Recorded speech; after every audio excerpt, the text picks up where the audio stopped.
Okay, good morning, everybody, and welcome to the council meeting for Wednesday, September the 24th.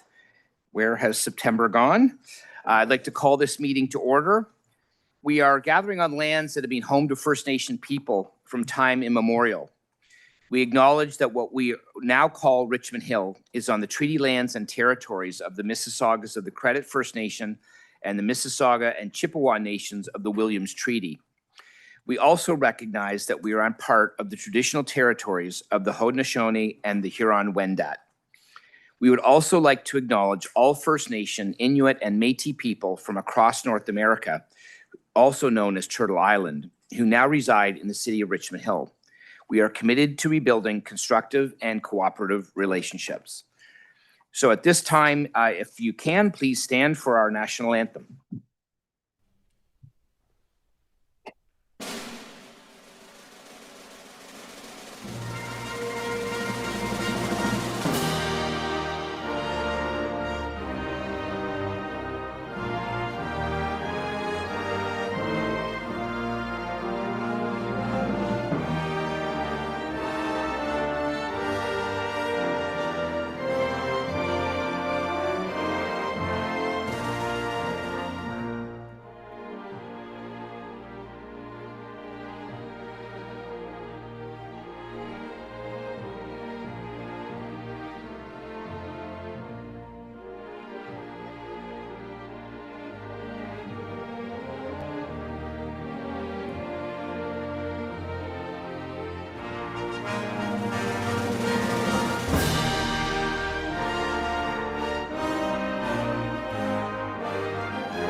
Okay, thank you very much.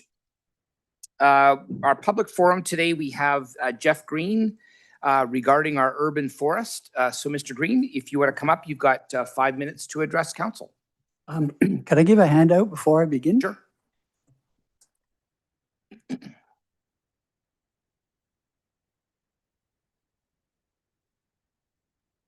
Just wait till we get that. Sure. So the students are paying attention. Yeah, no, that's your homework assignment. All right. Okay. Okay, so Mr. Green, you've got 5 minutes there. The yellow light will come on when you've got 1 minute to go. So yeah, go ahead. Thank you. Thank you for the opportunity to speak today. I live not far from Lennox Park, which is an approximately 2.5 acre or 1 hectare park bordered by Cedar, Palmer Avenue, south of Major Mackenzie, west of the train tracks. Excuse me.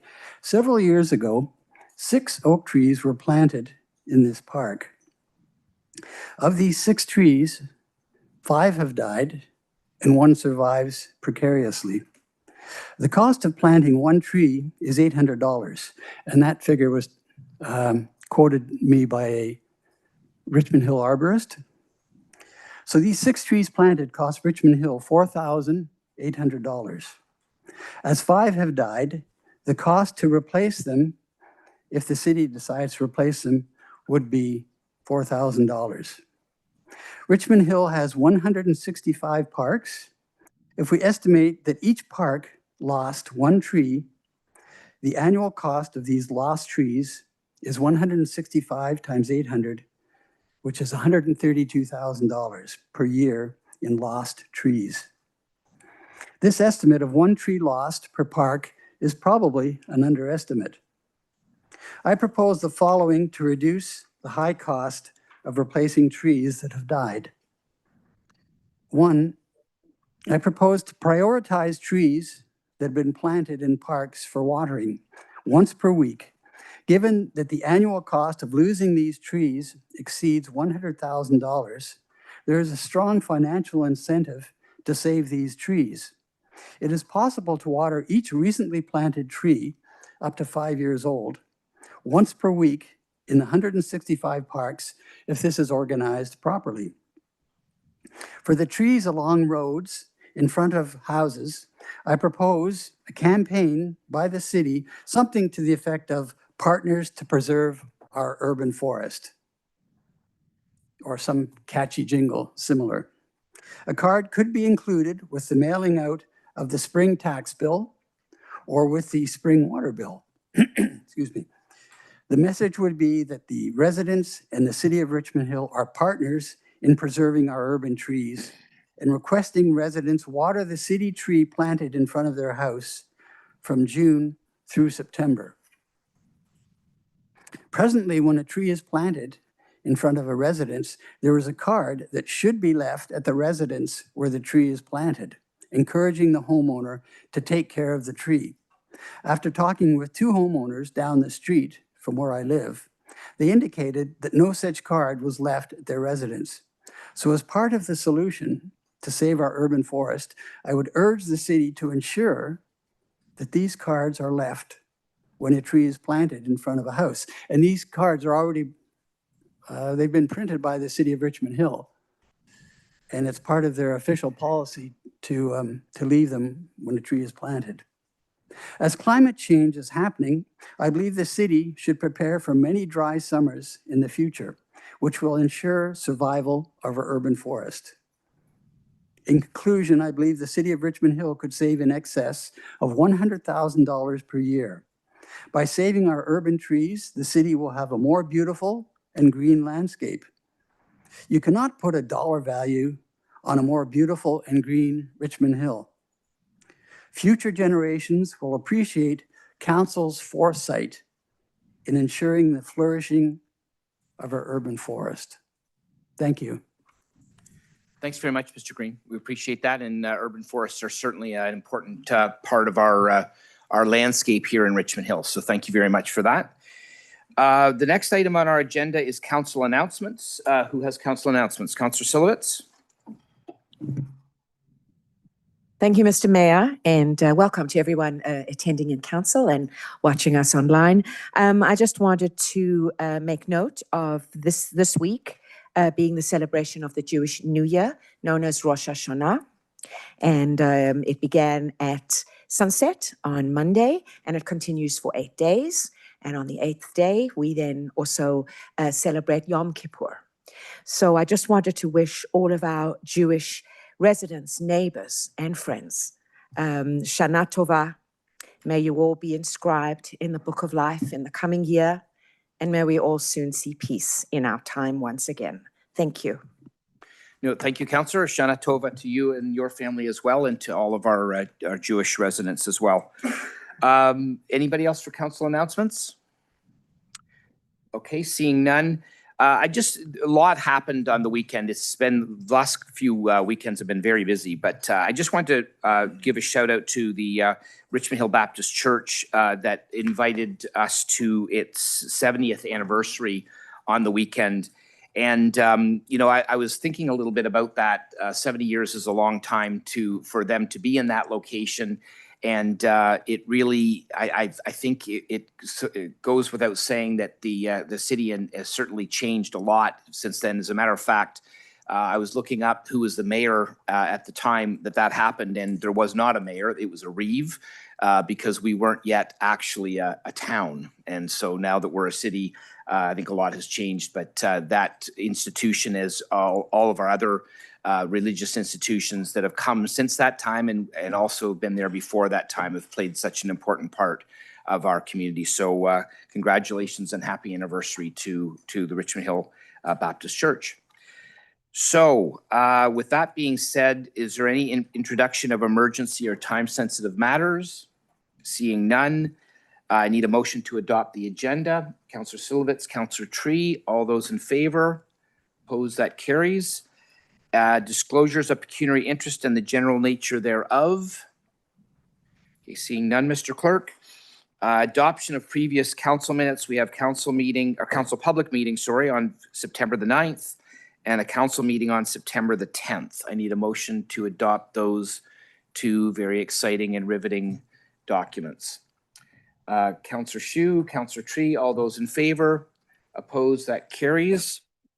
Identification of items requiring separate discussion. We have an agenda before us. 15.2.8 will be held because we have a delegation. And we have a presentation for 15.3 and 15.4. Sorry, 15.4 requires direction. Is there anything else that we would like to see discussed separately at this time? Okay, seeing none, I need a motion to approve the rest. Councillor Silovitz, Councillor Davidson, all those in favor? Opposed? That carries. Thank you very much. Okay, we have no public hearings. We do have a presentation today, though, presentation by Gigi Lee, Director of Financial Services and Treasurer, on the GFOA Distinguished Budget Presentation Award for 2025. So, Gigi, the floor is yours.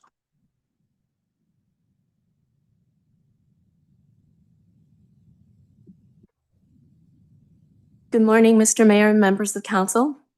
It's a privilege to be here today to recognize an outstanding achievement by the City of Richmond Hill in the area of public sector financial management. The Government Finance Officers Association established the Distinguished Budget Presentation Award to encourage and recognize excellence in budget documentation. This award is not easily earned. It reflects a commitment to meeting the highest principles of government budgeting. To receive this award, a government must satisfy nationally recognized guidelines for effective budget presentation. Richmond Hill has once again met these rigorous standards, earning the GFOA's Distinguished Budget Presentation Award for its 2025 budget. This accomplishment reflects hard work, professionalism, and dedication of the city's budget team, and the support of council in promoting transparency and accountability. In an era where public trust in institutions is more important than ever, Richmond Hill's commitment to clear, accessible, and strategic budgeting sets a powerful example. This award is not just a recognition. It's a reflection of council's leadership and the administration's commitment to serving the community with integrity and fiscal responsibility. Thanks very much, Treasurer Lee. And I will say, you know, this is an important award in the sense that we've now received it 2 years in a row. And as you said, it's not an easy award to receive. We're up against many other municipalities that are also doing really great work. It's just that in this particular case, we seem to be doing just a little bit better than great on that front. So thank you very much. Let me just come down and receive that award.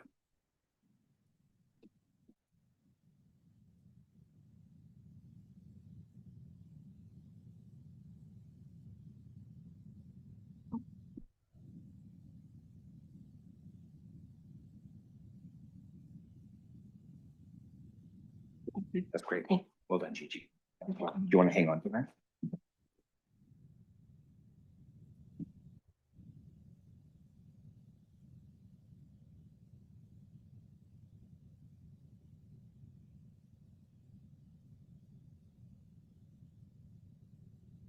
Okay, thank you very much.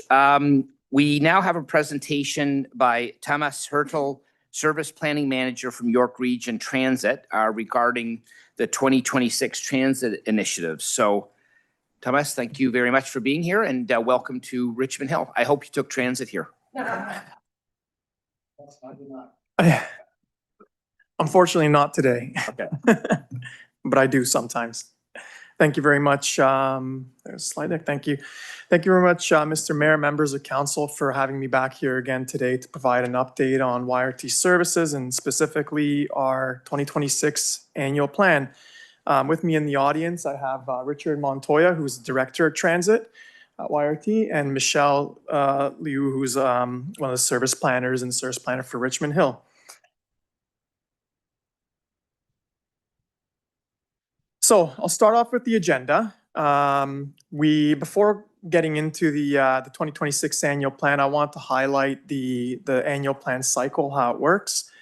The 2025 service improvements as well that we've implemented this year, as a reminder. And in the springtime, we had our public consultation, stakeholder consultation phase for the 2026 plan. So I'll provide some highlights there. I'll go over then what resulted out of our consultations and our background work. I'll give some tidbits and insights into the next business plan that we're working on. YRT works on a 5-year business plan cycle, and our next one is just being wrapped up for implementation starting next year. I'll go over ridership trends, specifically with some Richmond Hill stats as well, and then next steps. So our annual transit plan cycle, and this, if you recall from previous presentations, this slide was used there too. Every year, we like to remind you of how it works. It's a circle, and that's because it really never ends. As I'm here standing in front of you talking about the 2026 annual plan that we're going to be taking to regional council as part of the operating budget, staff are already having meetings internally about the 2027 annual plan and getting prepped for that, including coming out and doing consultations next spring. Oops. So for 2025, our service improvements in Richmond Hill focused on route restructures to better serve our customers and frequency improvements as well, including a number of school specials, including improving frequency on our Business Express, our 300 that runs by here, and frequency improvements on a number of our high frequency frequent transit network corridor routes. I'm not going to go through individually of them there. There's quite a few for Richmond Hill.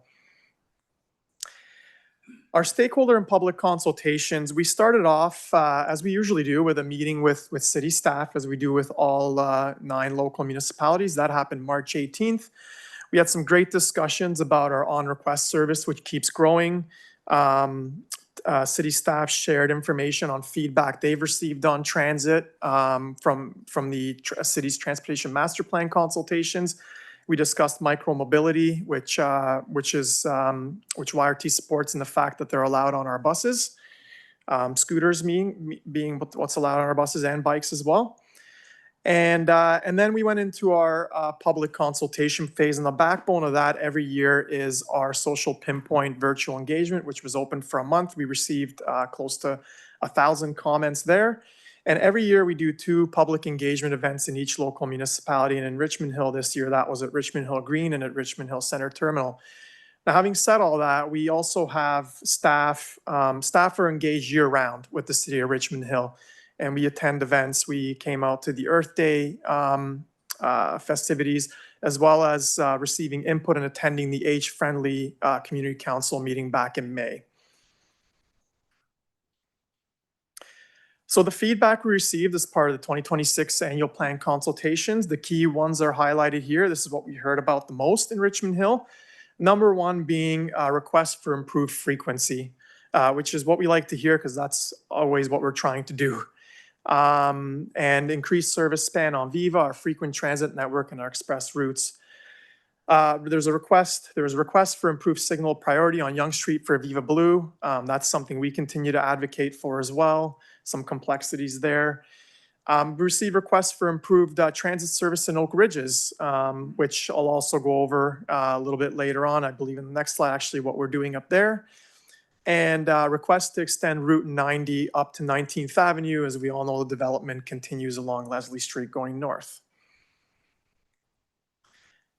So for 2026, our plan for Richmond Hill includes the following. And I won't go through each of them individual as well. I'll call out some highlights. The ones that you see in asterisks have actually already been implemented this year. We had some opportunities as well as customer need we're able to align. Those 2 initiatives we're able to implement already, that being the 91 Saturday frequency improvement and the on-request North Central expanding to include the communities of Gormley, and as well as north of there, the Van Dorp Ferry and Aurora. But more importantly, that expansion now includes the Bloomington GO station as well as the Gormley GO station. So now you can take on request YRT to those 2 GO stations. The rest of them are really about frequency improvements, as we've heard from residents. And so those are the routes that we plan on doing that for next year. So the next few slides, if you recall from previous years, are some build slides, and you're not meant to be able to read everything on there. It's pretty small, but they really just give an idea of the investments we're making into Richmond Hill. In 2025, the routes that we invested into are highlighted in dark blue. And then in 2026, the routes that we're planning on investing into are highlighted in light blue. So there's quite a bit going on there by the end of 2026, including the On Request North Central hatched area up in the north end. So the business plan, our current business plan is coming to an end this year. We are wrapping up, going through confirming recommendations for our next business plan. But what I wanted to share as a preview to members of council here are the priority areas that are driving our business plan decisions, and they are financial responsibility, equity, diversity, safety, innovation, and customer focus. We'll take the business plan to regional council at some point next year. So ridership trends. Last year, I was here discussing the unprecedented growth we were seeing coming out of ridership recovery from the pandemic.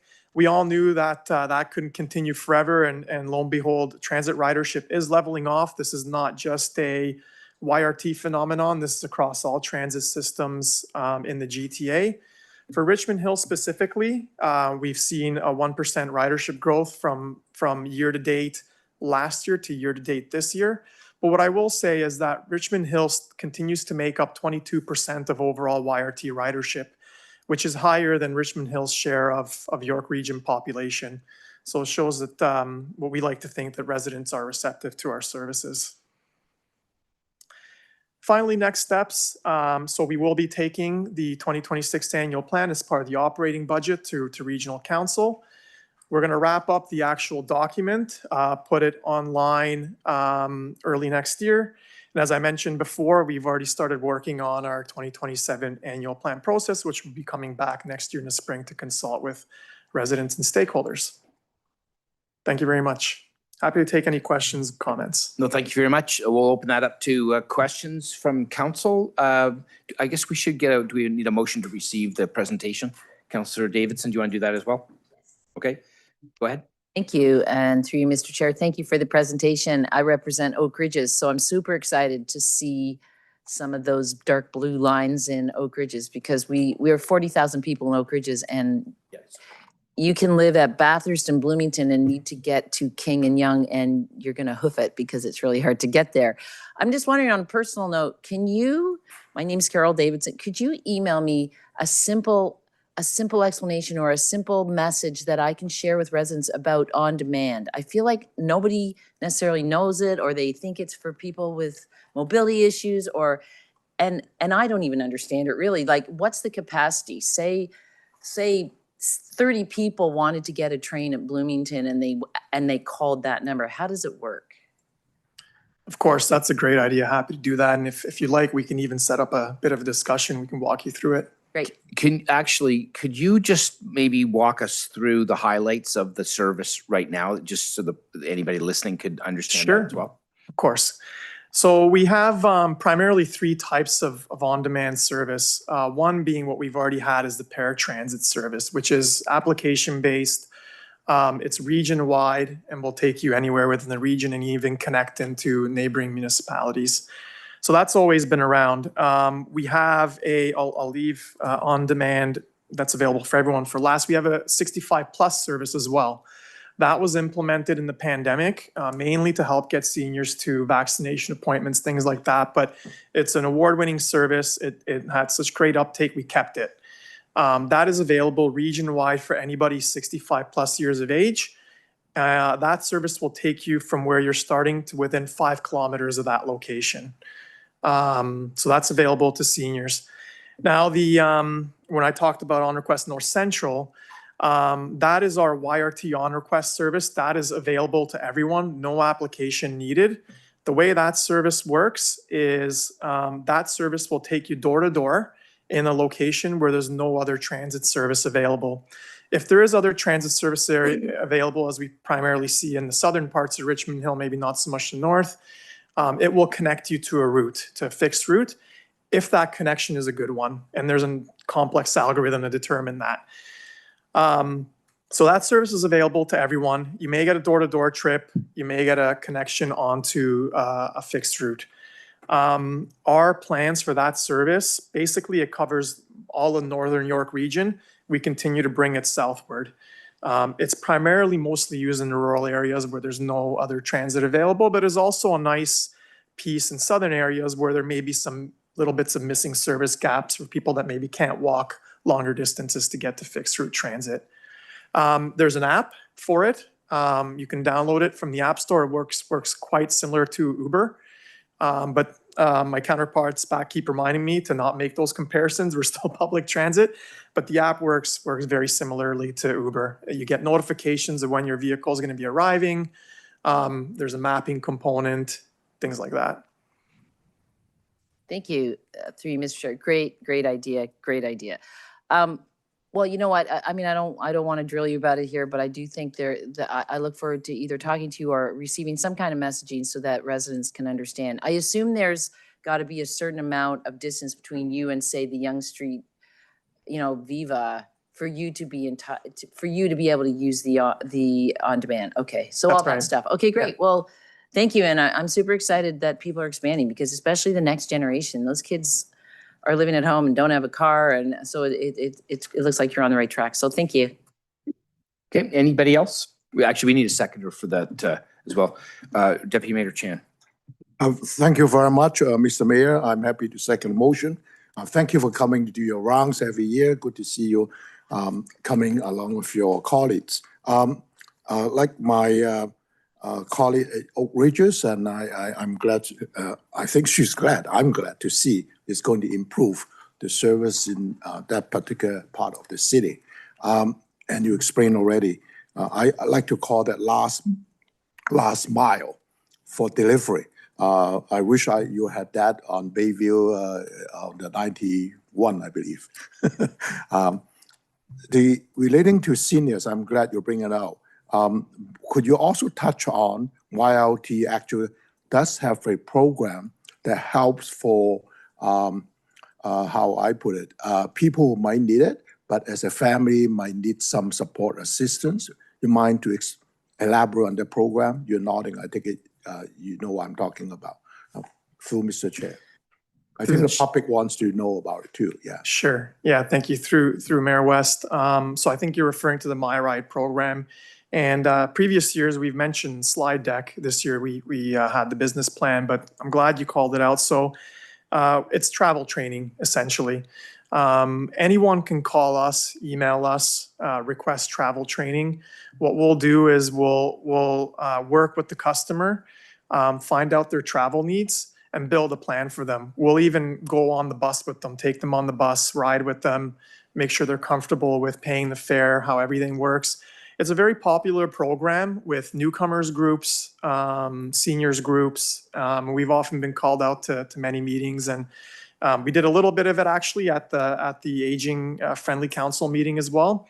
That was partially that. We had our travel trainer out as well at that event. So I believe it's myride at york.ca. You can email or call us, and we'll help you out. Thank you. I think that's important. I did put in my newsletter last time, My Ride program, because it helped people to understand, it's not that complicated, and that certainly helped people to think about using public transit next time when they, put themselves behind a steering wheel. The other thing I'm thinking of is that would you mind to elaborate a little bit on the other additional enhancement? The one I pick up is on St. Robert to Spadina. Is that only an afternoon going northbound? So you don't take the 85 to come up anymore? Sorry, being specific.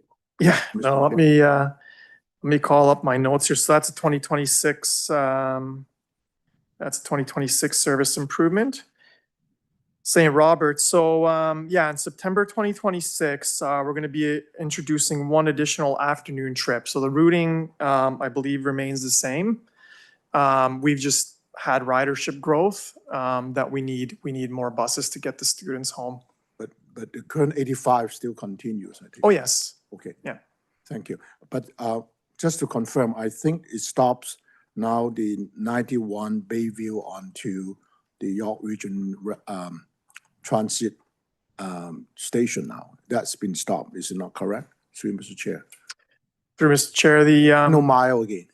so yeah, so the 91 does go down to Finch Station, but there's a branch of it that goes into Richmond Hill Center Terminal. Oh, it does. Thank you very much. And yeah, as it make it easier for people to get to all these other public transit, Go Transit, TTC, whatever. I think that's the idea. So thank you for doing the work, and hopefully more people will sign up for My Ride and the on-demand, and it makes YLT a real consideration in terms of going from point A to point B among Richmond residents. Thank you, Mr. Mayor. Thank you. Thank you, and thank you everybody for coming. Keep up good work. Okay, thank you, Councillor Liu. Thank you very much, Mr. Mayor. Thank you very much for the presentation. Lots of good news. Thank you. I do have a few questions. St. Robert has been mentioned. I have parents complain to me about the 400 series school special, which is the 445 and the 448 Richmond Hill High. As always, when it's after school, it's always packed, and lots of students cannot get on the bus. And I think that's indirectly discouraged them for taking the public transit. So I just want you to be aware, I'm not looking for an answer. Just hopefully we can, I don't know, get a bigger bus or increase the frequency. This is just a comment. If you want to respond, that's fine. But We'll take it back and look at it. Appreciate it through the chair. But we are putting in that one additional afternoon trip on the 445 next year. thank you very much. I'm glad to hear that the Route 90, Leslie to 19th, is going to be expected. Do we have a timeline for that? Through the chair, to clarify, that was feedback we received. We haven't proposed that to this point. Okay. I'm comfortable in saying that eventually it will go further north because the development continues. We have to respond to it. There's a couple challenges we have to overcome. We need primarily being we need a place to turn around. So if it goes further north, we need the road network built, likely the local road network built to be able to turn around in a way that we can maneuver a 40-foot bus around there, because a lot of these local streets are pretty tight on street parking. Right now, we turn around through the John Burchell at Costco, and we have challenges there too, but it's a nice wide road. All right. Thank you. Keep us posted. The other thing is the 1% increase of ridership. So is it in general? Is it under expectation or over expectation? Through you, Mr. Chair. Through the chair, so that 1% is in Richmond Hill specifically. System-wide, we're seeing a similar trend in ridership leveling off. So it's last few months, it's been compared to months last year, it's been pretty flat. But it's an industry-wide trend. There's a few things that we think are playing into it, and these are discussion topics at conferences, for example, the international student cap being one. The state of the economy and unemployment, job losses, that type of thing. But mainly we just couldn't continue that. Last year to year, we grew 12%, which is unheard of. So I think it's maybe a natural correction as well. Thank you. Particularly, on the ridership for Viva on Highway 7, do you have any number on that? Is it an increase of ridership or a decrease of ridership? I can get back to you in an email with that number. I don't have that number specifically on hand with me. I know the ridership on Viva Blue is flattening out as well. All right. Thank you very much. Okay, anybody else? Okay, just thank you very much for being here. This is really important for us to have this forum here in our local municipality. I will just like to echo what kind of Councillor Davidson was saying, and I think also alluding to, is that there is a bit of there needs to be a bit of a culture shift here in the suburban communities with regard to transit. I mean, in the city, it's a well-known part of the city culture that the transit's there, it's usable. You know, we don't have as an extensive transit network in all cases, and it's growing, and we're trying to, you know, like your presentation said, we're trying to fill gaps and so on to make it more usable and useful. But I guess what I would say is that I think communication is really important, and I'm not saying this is easy because we have the same challenges trying to get the word out. But I think if people don't know a transit route exists or that it would meet their needs if they were to use it, they're not going to take it. And the My Ride, I think, is a good idea. The on-demand, I think, is very important. But I suspect that people don't know about it as much as they should, and or don't really understand, or maybe feel a little uncomfortable because of that lack of understanding. So, I mean, I think we really need to up our game when it comes to communicating the details of what people need to know with regard to being able to be a somebody that wasn't a transit user to become a transit user, at least for some of the trips that they take. And Viva and YRT have done a really good job over the past branding themselves and getting the word out there in a really innovative way. So I have absolutely confidence that we would be able to do this with the same resources. But I think it's really important. I would like to see more proactive communication happening so that, you know, more people have the opportunity to get on the transit system, because I think our transit system, as I said, is not evolved to the point where I think it needs to be in the future, and we'll get there. But it has evolved to the point now where we have enough useful routes that people could take transit if the familiarity was greater, I think. So, okay, so that being said, we have a motion in front of us to receive the presentation with thanks, and all those in favor, opposed, that carries unanimously. Thank you very much for being here. Thank you very much.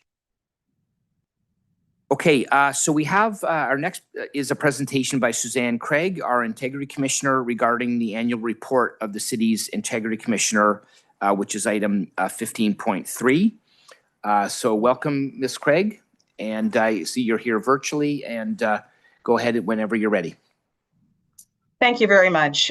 Good morning, Mayor West, Deputy Mayor Chen, and members of council. I regret not being there in person to participate. I have other council meetings today, and thus I thought in the interest of time and not showing up late, I would participate virtually. Thank you for your indulgence on that. My preference obviously is to be there in person. With respect to the agenda item 15.3, I'm here today to table the 2024-25 Office of the Integrity Commissioner Annual Report under subsection 223.61 of the Municipal Act.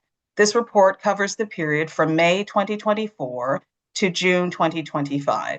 This is an opportunity I take to report to council the number of informal and or formal complaints, if any, and any other activities of this office where trends or systemic issues have been identified that I'd like to raise with council.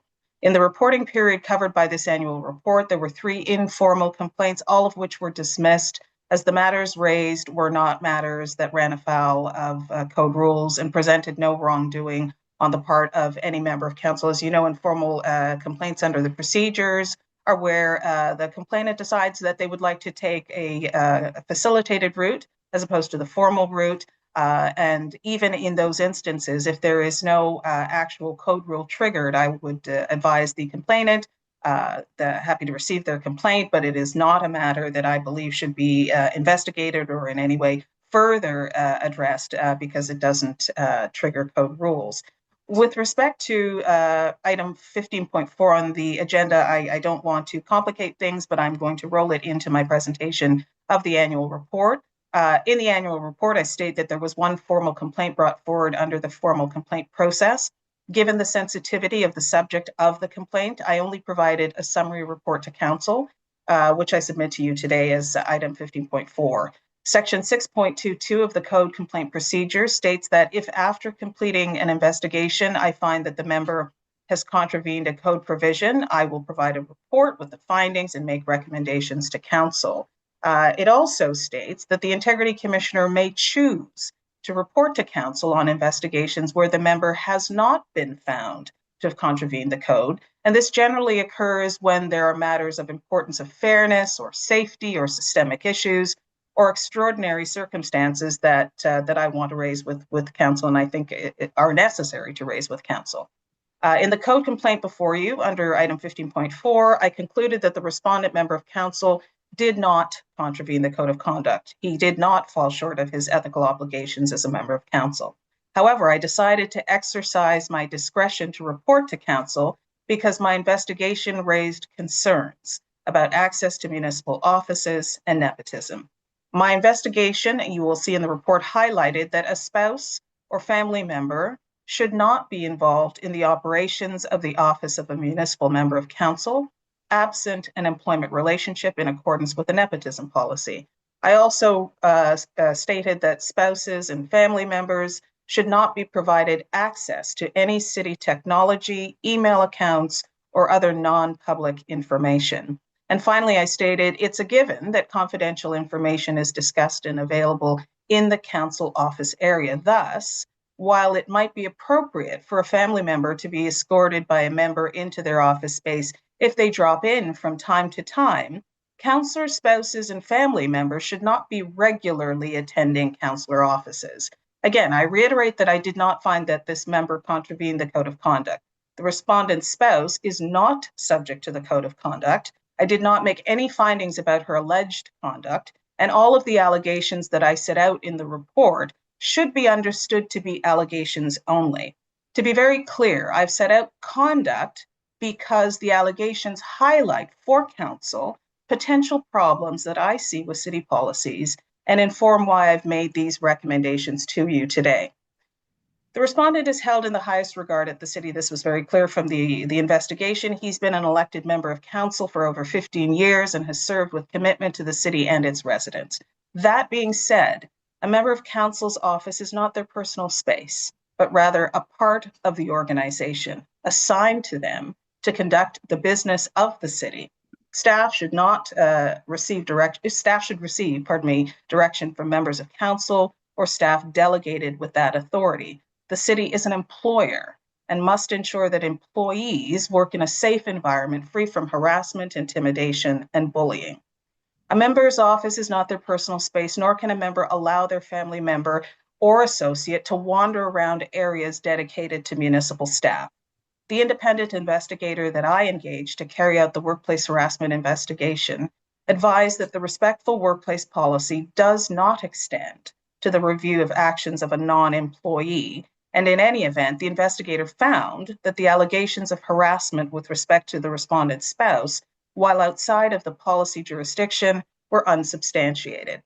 At the conclusion of the complaint, in fulfillment of my education duty, I recommend that a policy be developed that ensures that only staff or consultants or volunteers be entitled to be provided to use access cards to enter municipal offices and or attend internal municipal events. And secondly, that there be a review of council office hiring practices that will include the principles of fairness and transparency and an update to the nepotism policy. It's my position that these recommendations are vitally important to the enhancement of the ethical decision-making and good governance of your city. Now I'll carry on with the rest of my overview of the annual report. Regarding the 3 informal complaints, 2 of the matters related to enforcement rules and 1 related to concerns about the council events policy. The latter had the complainant raise concerns about certain members of council endorsing city community events, alleging that this was improper. I advised the complainant that I had reviewed the member of council events policy at the city and noted that under the policy, council-led events are set out in categories and are planned and delivered with a member or a member's staff. Funding for these events, according to the policy, comes from community sponsorship. Council-led events are characterized in a couple of streams: private events or invitation events, where the main objective is a specific ethnic or socio-cultural audience; ward and theme events, where the main objective is to interact with residents within a local community, and community-led events, which are planned and delivered by a local community group to support a larger process or purpose of a need of the community. and these are fully funded by the organizer with applicable city fees charged according to the council-approved tariff of fee bylaw. My role as Integrity Commissioner is not to review the Member of Council events policy, but rather to determine if the concerns in a complaint of a member's supporting these community events is allowed under the code. At the end of my review of this informal complaint, which I did not investigate as there were insufficient grounds, I determined that based on the policy and distance between the funding and the members, clearly these city-endorsed events such as the Maple Syrup Festival, which was referred to in the informal complaint, are permitted and are events that may be endorsed and supported by members of council and appropriately receive external funding and support from businesses in the community for a community need, and this is encouraged under the policy. This was an opportunity that I took to clarify with the complainant that under the city policy, community involvement and support for these community cultural events are encouraged, are regulated, and as such, there is no code rule triggered, and these are wholly proper and endorsed by the city. With reference to the statistical reporting of my office, I had 18 code-related inquiries, people asking about code rule applications, and this was 9 less than last year. And these inquiries include code complaints, formal and informal, and also matters that are outside of my jurisdiction for a total of 25. As with my last report, I state in this year's report that members of council sought my advice regarding matters of application of the code, the Municipal Conflict of Interest Act, and their circumstances in fulfilling their obligations. I'd like to take this opportunity to applaud members for seeking to be on the right side of these rules. And I received those questions before council meetings and before taking part in meetings, which is my role, and they were assisted in making decisions that assisted them to not run afoul of the code. I only had one inquiry received from staff, and it was with respect to whether I can receive complaints against staff. And I advise that actions, decisions, and omissions of staff are not within my jurisdiction to investigate. With respect to the code, as you recall, I stated in my annual report last year upon my appointment that I was advised that council and the city wanted me to review the then current code regime documents with a view to making recommendations. And I did. And I presented my proposed updated code of conduct and complaint protocol and integrity commissioner procedures to council, appended at the end of last year's report. And I was pleased that my recommendations were adopted by council, bringing the City of Richmond Hill's accountability regime in line with best practices in Ontario at the municipal level. I noted, however, that in the published version of the new code and procedures, there was an error, one that regrettably I did not identify until I received the formal complaint. Given that the code complaint was with respect to allegations regarding respect in the workplace, thankfully that error did not compromise my investigation of the complaint, because the respect in the workplace policy provides confidentiality, and I did not have to. There was no compromise in the investigation. So while council approved the provision last year, it's incumbent upon me, because I report to council, to bring this to your attention with respect to section 6.16 of the procedures that was adopted last year. The updated version currently online, however, is incorrect, only with respect to section 6.16. And that's why I'm recommending this housekeeping correction be made today.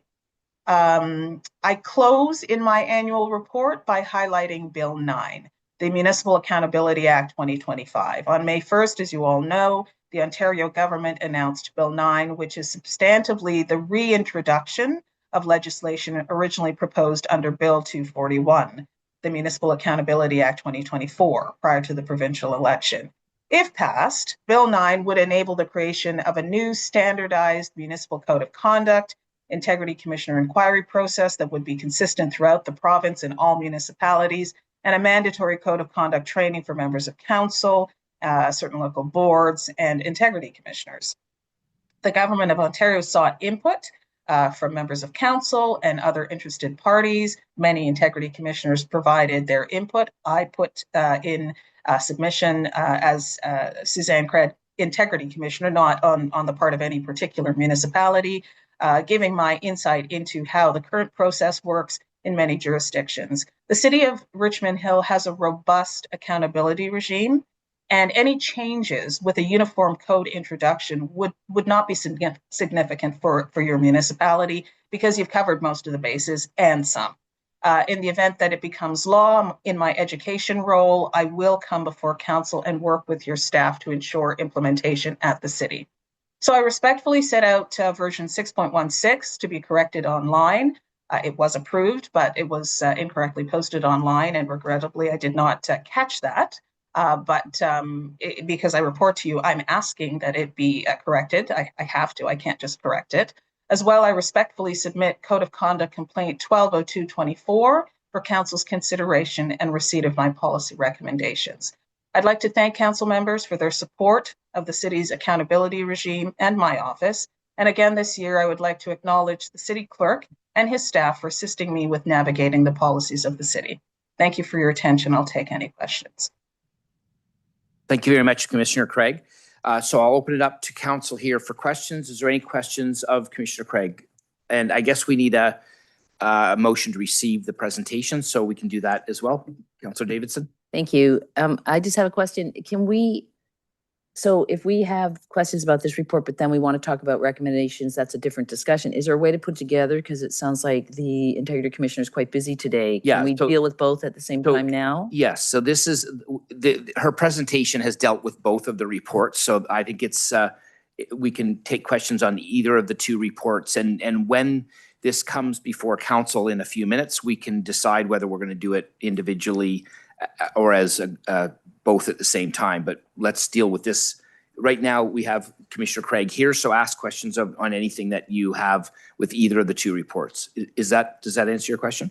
I'm kind of confused. I meant, are we going to combine the other part of this later? Like, can we do it all now? So We could do that, but right now we have Commissioner Craig with us. So if you have questions on either of the two. Oh, you're saying she won't be with us later? Yeah, I'm talking about the present, you're talking about the future.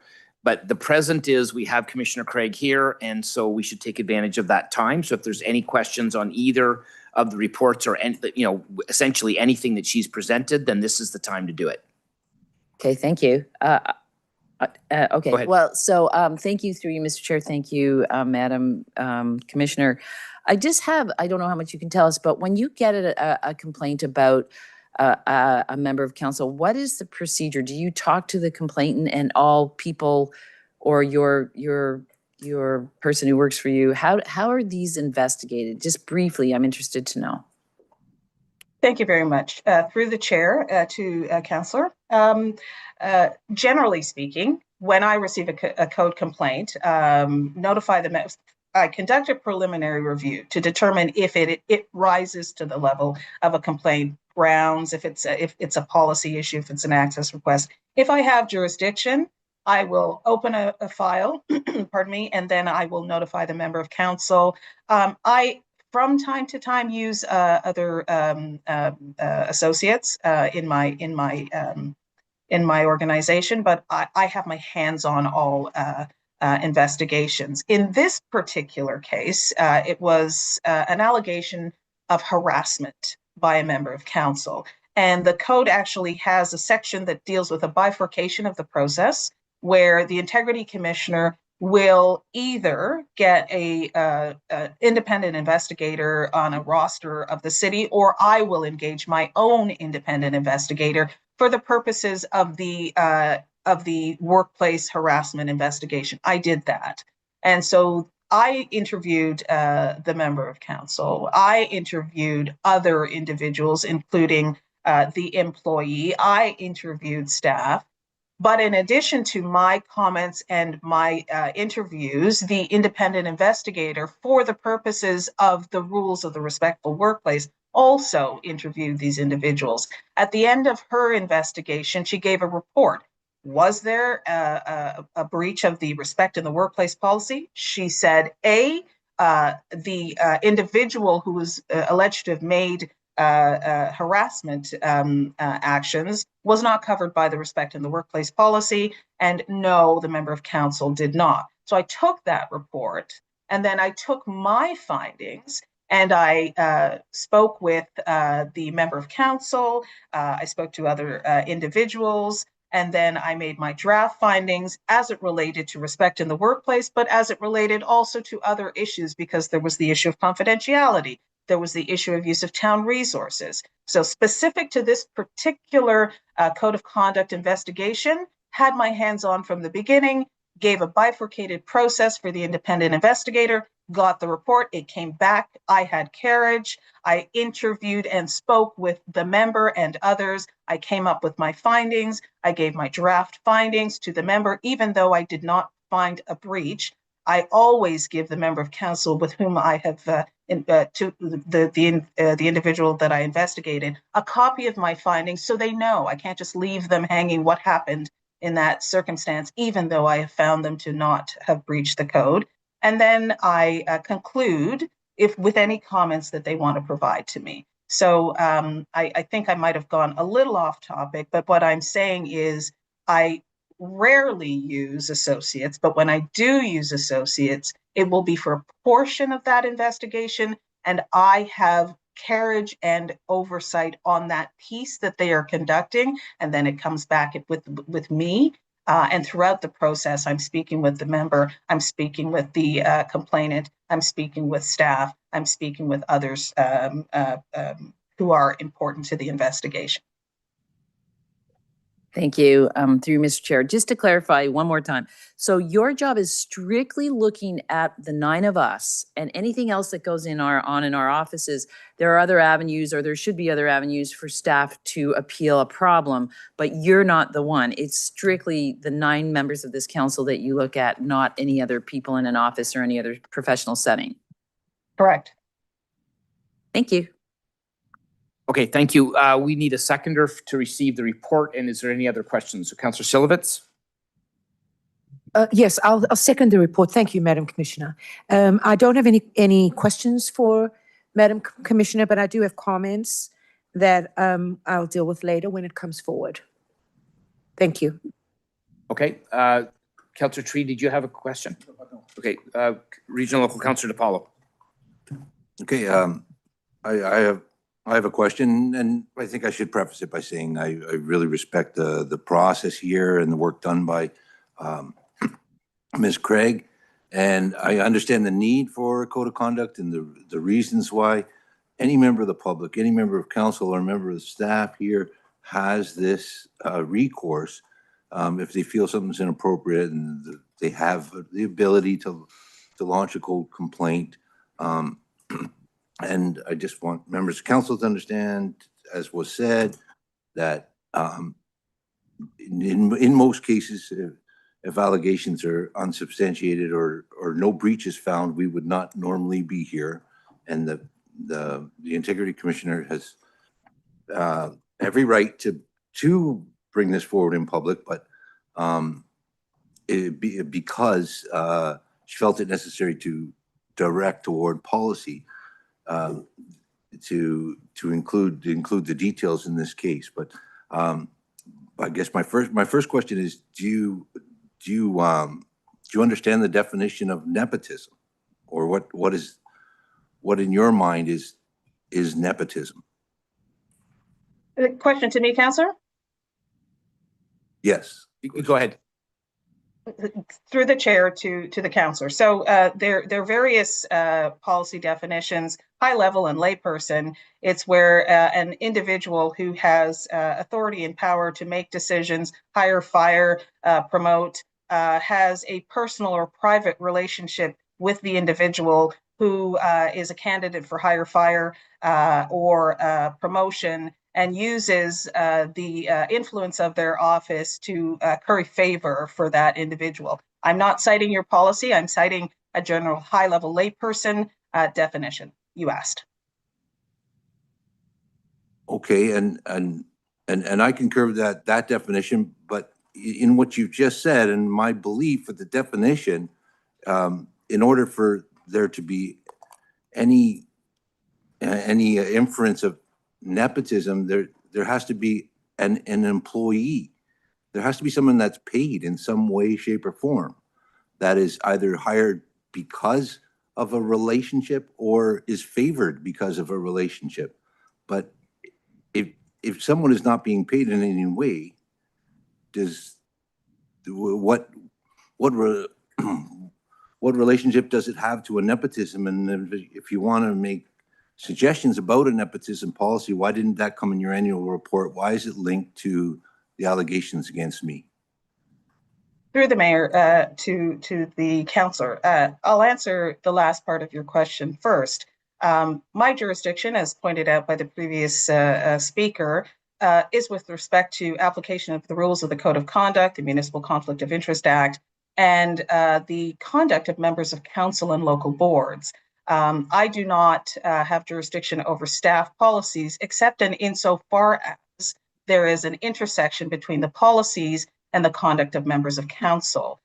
This particular, I move to the first part of your question, this particular code of conduct had several allegations. As I stated in my overview presentation, I've given council a summary report. There was a much more detailed report given to the parties. And because the complaint raised in unfairness as it relates to the nepotism policy, and I state very clearly, sir, that I did not find the respondent, you, breaching the code, nor did I find any other party having conducted wrongdoing. However, as Integrity Commissioner, I am your ethics officer, and one of my roles is, after having investigated a matter, to determine are there issues that may need further clarification so that that which was alleged to have happened and I have found did not happen, does not happen in the future. And so in my role as an educator for council, as it relates to rules,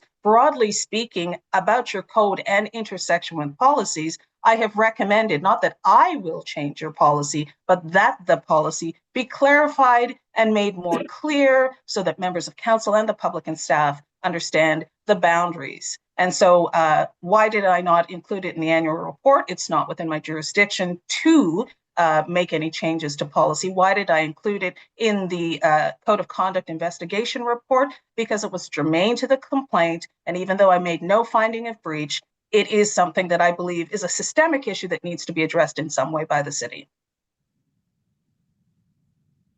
Okay, thank you for that. And then just my other question and concern is that if there's no finding of a breach of the code and you do have to bring something forward and the details need to be exposed in a public report for the benefit of council, can we in the future not name individuals? I don't mind being named as a member of council, and as an elected official, I always have to answer for everything I do, but members of the public, members of staff could be referred to as a member of staff, a member of the public, a member of the councilor staff, if the distinction needs to be made, or even a family member is something that won't identify an individual in a public report. I don't see how any individual should ever be named in a public report in this manner. Is there a reason why the title of an individual was included in this report? Through the mayor, to you, councillor, there I highlight, and this is not suggesting that members do not know this, but there is an integrity commissioner, and there is a code of conduct under a section of the Municipal Act entitled Accountability and Transparency. And so, without getting into a laborious discussion on either of those terms, my role is to ensure that members of council are held accountable for their actions to the public, and my investigation of those complaints that I receive are transparent.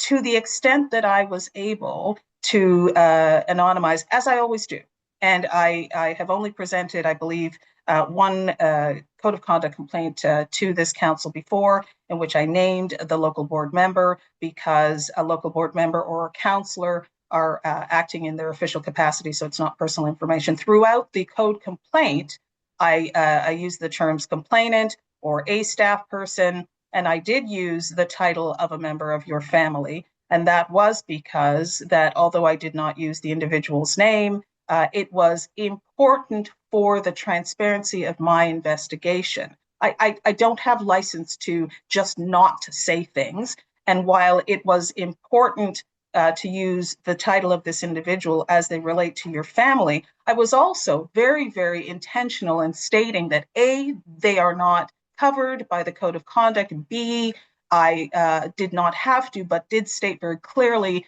that the independent investigator did not find any wrongdoing, even though the policy does not include, it only includes employees. I hear what you're saying, Councillor. I understand, and I will take into consideration your comments, and I have no doubt that this is not is probably not the outcome or the type of report that anyone wants. But again, I don't have the luxury of deciding what I will include or won't include, except in insofar as I believe the sensitivity does not balance towards the need for council to be informed. If I had put less information in and made the recommendations, perhaps council would say, I understand your recommendations, yes or no. But I have to be as clear as possible so that council makes informed decisions. But I will take into consideration your comments, sir. Okay. Thank you very much. I'll reserve my other comments for when the item comes forward. Thanks. Okay, thank you. Councillor Thompson. Thank you very much, and thank you for the report. I think we find ourselves in a very unique situation, and you had outlined your responsibility when you discover what you feel may be somewhat unique in that you can actually make recommendations based on certain things. And it's and you felt in this particular case there was either some sort of uniqueness or met the criteria that you were talking about that you needed to, bring those recommendations forward. I guess my question is, have you seen something like this happen in any other municipality? And what measures or actions were taken at that time? Because I got the feeling that, we're looking at this as there's a void that needs to be addressed, and that the outcomes that you would have possibly recommended here may have been different if we didn't have those voids. So in other words, if those recommendations that you have put together had already been in place, there could be a substantially different outcome. So I'm trying to determine, what would you recommend to ensure that we can prevent future occurrences, and whether that whether what I've just made a comment on is accurate or not. Thank you. Through the chair to you, Councillor. Yes, there have been other instances like the circumstances raised in the report before you. Some of the outcomes of other jurisdictions have been that the cards that the access cards that give access to councillor offices are numbered, and there is a sign-in. That's laborious for some and unnecessary. There is obviously a use of corporate resources statement on technology stating that you agree that the technology will only be used by the person who is entitled to that technology. But the reason I've made these recommendations is while putting in hard policy, i.e. The access card is only to be used by a member of council or their staff, or the computer or the phone is only to be accessed by that member of council or a staff member. There has to be an understanding, and this is why I brought this to the attention of council, that there can't be an informal use.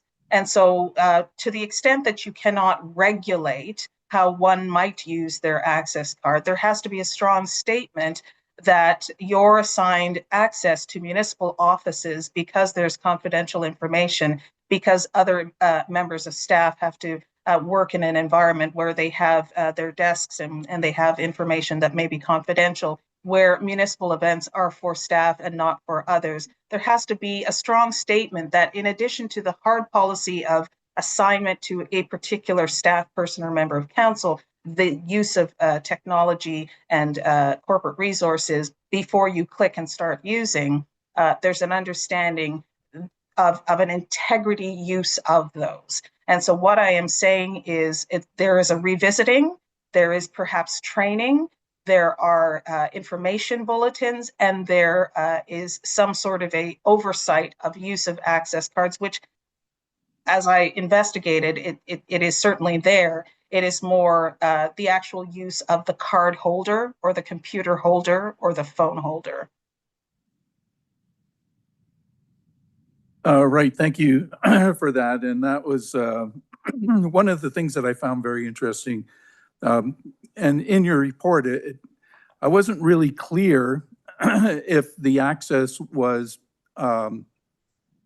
sort of like a tag-along access. In other words, the member was coming in and, you know, bringing the other individual at the same time, or if it was a matter of actually giving the card to the other individual and they were coming and going without the member of council being with them, escorting. I was not clear, but, well, actually, maybe we should just get that clarification right now.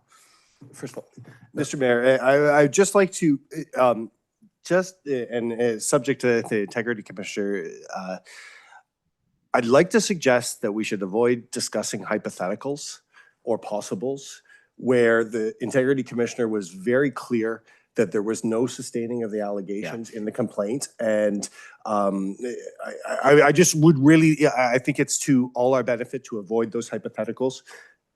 Yeah, the report is before us, and whatever is in the report is in the report. Okay, thank you. So in the report, I think it's page 2, item 2. Let me just get to it. It says the respondent's spouse entered municipal offices and the counselor's offices section using the respondent's access card. She had access to city computers and phones. So what I'm not clear on in the report is how the card was used. So I can answer that. That's Okay, Commissioner, the thing is that it's in the report, but it's in the report in the context that it's an allegation, I believe. So Commissioner. That's correct. So the report is before us with the facts as we know them laid out. And I think we really need to keep that discussion to that. So, sorry, Commissioner Craig, go ahead. I'm all due respect, Mr. Mayor, I'm not reading that as an allegation. It says, no, it says here, I found as fact that. Okay, so that's fine. And I'm now bringing it over to the Integrity Commissioner to respond. Madam Integrity Commissioner, go ahead. Thank you. Through you, Mr. Chair. So, Councillor, you are referring to page 2 of the report? Correct. Page 2, and then there are several bullets, and it says some of the particulars alleged. Is that where you're reading? No, at the bottom. Sorry, at the bottom where it says, I found as fact that, and then you've got several bullets. The respondents entered municipal offices using respondent's access card.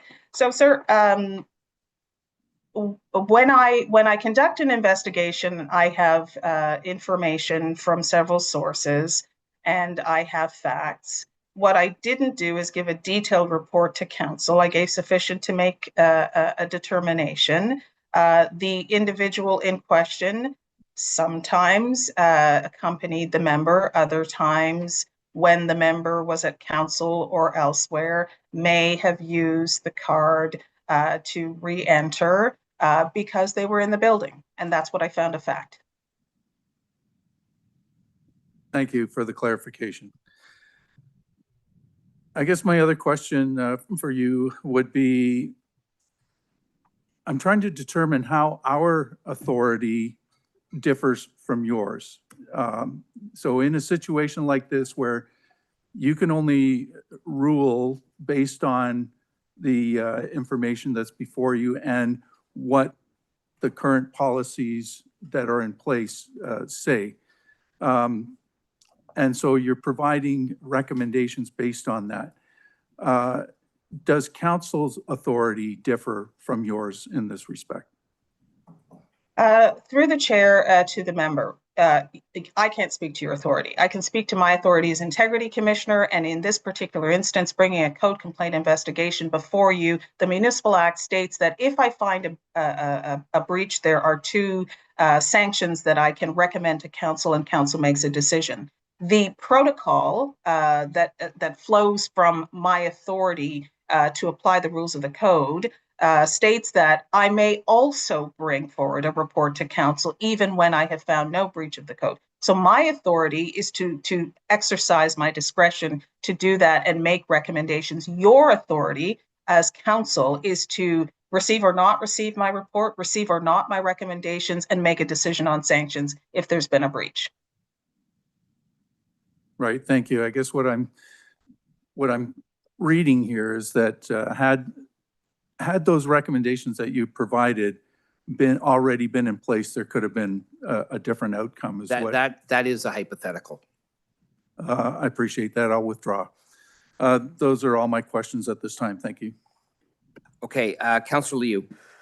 Thank you, Mr. Mayor, and thank you very much, Suzanne, for a very detailed report. The way I see this is you did not dismiss the complaint. You found that it's worth investigating. And even though, you did not find any contravention, but you exercised your discretion to write a report, an independent report on this particular case. I think that speaks volumes, and there's implicates some certain level of seriousness on this one. Do you agree? Through the chair, absolutely, Councillor. You've succinctly set out my role, what I did, and why. Thank you very much. And I have a few questions which I'm really concerned. Still, at the page 2 of the report, I found as fact that first bullet, the respondent's spouse managed the respondent's office, including managing his scheduling meetings with his staff, answering the phone, and responding to emails. And number 2, I don't want to repeat that. But you also, in bullet number 2, you said you did not have access to closed meeting agendas. How did you come to that conclusion? Because everything is in the computers. Through you, Mr. Mayor. I can answer that, Mr. Yes, through the mayor. So, Councillor, I had an independent investigator who is a subject matter expert in workplace harassment. Let's please not lose sight of the fact that the code allegation primarily was an allegation of harassment by the individual. So, as part of my investigation, I looked at computer records. I looked and spoke to staff. I spoke to staff as it relates to how the confidential information is provided to members of council on their electronic technology. And on a balance of probabilities, I was able to determine that confidential information was not accessed by anyone but the member of council and his staff. Thank you. And you mentioned that throughout your investigation, you talked to other individuals. Are you able to tell us what are those individuals? Are these people within the council office, employees? No? Through the mayor, I'm not able to disclose the individuals who participated in my investigation. Let me just say very high level that because I was investigating matters that related to the member's office, matters that relate to internal City of Richmond Hill issues, clearly I was speaking to individuals who had knowledge of those areas. Thank you. Okay, my last question is, so you did not find any contravention only because our policy doesn't cover spouse? Through the mayor to the councillor, I found that the respect in the workplace policy is only with respect to and applicable to employees, consultants, volunteers. But I also went a bit further, sir. And while it's not within the policy, I asked the independent investigator, had this been within your jurisdiction, and the allegations were not substantiated as it related to harassment to that individual. So harassment only. All right. Correct? Okay. Thank you very much. Okay, Regional Local Councillor Chan. Thank you very much, Mr. Mayor. Thank you, Madam Commissioner. Would have liked to see you in person, but it's always good to see you. Thank you. It certainly put any member of council in a very difficult position on any complaint. So on that note, I understand the sensitivity, as you say, Commissioner. I just want to get some clarification, particularly referring to report 15.4, where some of my colleagues were referring to. I'm curious as to recommendation number 1. What would be your definition of volunteers? Through you, Mr. Chair. So through the mayor to the deputy mayor, the definition of volunteers is in your workplace and employee policies. I would refer to that. Okay. Interesting referring to workplace policy. I think one of my colleagues already, I guess all of us try to really make a better understanding of the role of integrity commissioner, which is basically looking at conduct or alleged conduct that of 9 of us sitting on the council. However, as I understand it, the respect in the workplace has a different regime whereby the employer would have to be under duty to investigate. Is that something you might have also referred to, other than allegation against us as council member, but as a recommendation to our city administration to look at the allegation, I understand, but the complaint nonetheless, under the respect in the workplace policy? Thank you. Through the mayor to the deputy mayor. So with your indulgence, I was just flipping through the Municipal Act, and there's a reason for me stating this. I will get to your question. The Integrity Commissioner set out in Section 223.3 of the Municipal Act, and it sets out the functions assigned to the Integrity Commissioner. And one of those is the provision of educational information to members of council, members of local boards, and the public on codes of conduct and local boards. And it also talks about the application. I'm looking at 223.3 sub 2, the application of any procedures, rules, and policies of the municipality and local boards governing the ethical behavior of council members and local boards. What that means, sir, and it's not just my understanding, but it is in the jurisprudence of integrity commissioners and their work and judicial reviews, as courts have ruled, that the Integrity Commissioner has a sub-listing of duties. One of them is investigating code complaints. One of them is looking at and applying the policies and the procedures of the municipality. So I am not the author, nor am I the one who has oversight over those policies, but where those policies relate to the behavior or actions or conduct of a member of council, it then intersects with the rule of the code. And the Municipal Act has given the Integrity Commissioner, through appointment by a municipality, the authority not to develop those policies, not to determine the enforcement of those policies, but to explain to members of council and work with staff so those policies do not clash with the code of conduct. In the particular investigation that I conducted, the report before you, I found that while I don't have jurisdiction to have oversight over the nepotism policy, et cetera, hiring, firing, or employees or staff, that is not my jurisdiction. As in fact, one of your colleagues said, I only have jurisdiction to enforce rules of conduct on members of council. I do have jurisdiction through my investigation to make recommendation that there are policies in your municipality that intersect with the rules and the obligations of members of council. And I do have authority to opine on those, respecting to council that there is a need for further review. Do I do that review? Absolutely not. Do I review your staff? Absolutely not. Do I, who report to council, raise this with you as an issue that I feel is significant? I do believe that is within my jurisdiction, sir, and it would be a failure of my role if I did not bring it to your attention. Thank you so much and for explanation. Very elaborate. I appreciate that. On that particular one, thank you for the explaining, elaborating volunteer that will be governed by the city staff policy. However, I just want to get your sense through Mr. Chair is that because in my mind, some of these facts as reported and allegations are happening in the council office. Council office is part of the municipal offices, but in my view is a distinction, is maybe only mine.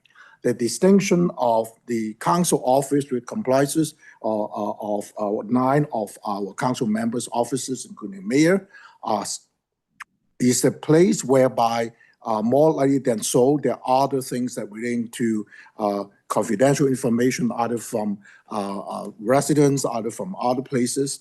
So when I look at the recommendation 1, I'm just trying to understand, would entire commission, I don't want to second guess, would that municipal office, to enter municipal offices, including the mayor and council office, or rather distinction may need to be made between them? I mean, mayor and municipal and council office are part of municipal offices, but in my humble view, are not quite the same in terms of the level of security and confidentiality. Through Mr. Chair. Through the mayor to the deputy mayor. So you're correct. Your offices as elected officials of the municipality have been assigned to you and are housed in the municipal office building. As it relates to the information that you may have as opposed to staff in other parts of the municipality, quite certainly what information you hold, what information you receive, and how you use that information may be quite different than that of staff. However, you are bound by confidentiality. You are bound by use of corporate resources. You are bound by use of technology. You are bound by safety and the Occupational Health and Safety Act. So while you may have a different level of confidentiality, and while you are not employees, you are elected officials, the building within which your offices reside is a building that has safety rules, that has confidentiality rules. And my statement in the code complaint is simply to say that you are not exempt from the rules of the municipality simply because you're an elected official. Anyway, thank you for your answer. That would be my question to you, Madam Commissioner, for clarification. Thanks very much, Mr. Chair. Okay, thank you. Is there any other? Okay, Councillor Shu. Thank you, Mr. Mayor, and thank you, Madam Commissioner, for the report. I have 2 questions I want to clarify. One is about the workplace policy. So regarding the access of the municipal office by individuals or any family members of council members, I totally understand the rationale behind the policy. Is this restriction limited only to family members living in the same household? Through Mr. Mayor. Through the mayor. So my certainly I cannot interpret the respectful workplace policy, but the recommendations that I have made are that individuals who are entitled to be in offices, in particular elected officials' offices, are elected officials and their staff. And I have said that family members, family broadly speaking, friends, associates may from time to time informally attend your office, but certainly it should not be a regular and habitual action. So through Mr. Mayor, what's the definition of regularly? Is it once a week, once a month? Okay, Something like that. Mr. Clerk. Thank you.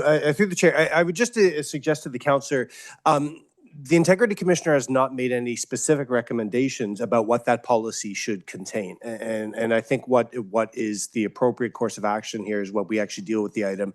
If it is council's will that it wants a policy, to ask staff to draft it, we can come back and deal with a lot of these questions. Okay, understood. My last question is about the regarding your concern about the council members endorsing any city community events in your report, does it mean that the name and the title of any member of council cannot be included in any promotion publicity materials to indicate their support in any situation, using phrases like supported by or endorsed by any member of council? Am I correct, through Mr. Mayor? Through the mayor, Councillor, I'm a little confused by your question. That is on me. I set out in the annual report that I was dealing with a complaint that dealt with community events under the community events policy. And what I stated in the report is that in my informal review of the matter, there are a couple of categories, and I set them out in the report, and members of council are allowed and permitted to attach their name to the support and endorsement of those events under the council events policy. For a broader sort of comment that I can give about endorsements in general, that would have to be something that council would have to direct me to do. But for the purposes of the annual report, it is those events under the council member events policy. Okay, clear now. Thank you so much. Okay, thank you. Okay, second round. Okay, go ahead. Thank you, Mr. Mayor. Sorry, Integrity Commissioner, on your second recommendation, so you recommend that council office hiring practices that will include the principles of fairness and transparency. So if it's a hiring practices, that doesn't include volunteers. Shall we include volunteers in there? Through you, Mr. Mayor? Is that a question to me, sir? Go ahead, Commissioner. Yes. Yeah. So in the second recommendation, hiring practices, and I've said above that we're looking at employees, volunteers, and consultants, because those are individuals who fulfill the role of providing advice, etc., to elected officials.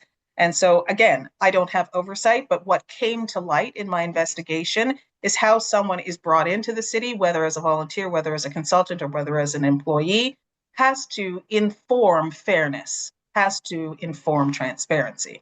How you do that is up to your city. Thank you. Sorry, I missed the previous conversation. And next question I have is the last part of your recommendation too. So you recommend an update to the nepotism policy. Does that mean we already have that policy in place? Yes, it is, sir.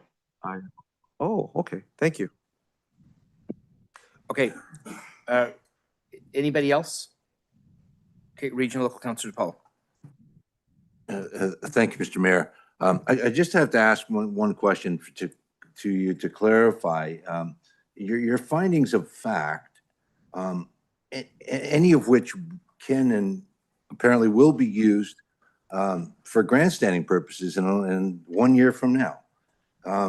And I just want there to be clarity and an understanding. When you say that somebody had access to city computers and phones, you're inferring an access that it's proved that my wife was waiting for me in my office. So you know she was in my office. The access is, should she be a computer hacker, she could have hacked into city access and phones, because my personal phone is protected by my fingerprint, my computer, city access to my computer, my account is protected with a password that I've never given anyone ever, including my wife.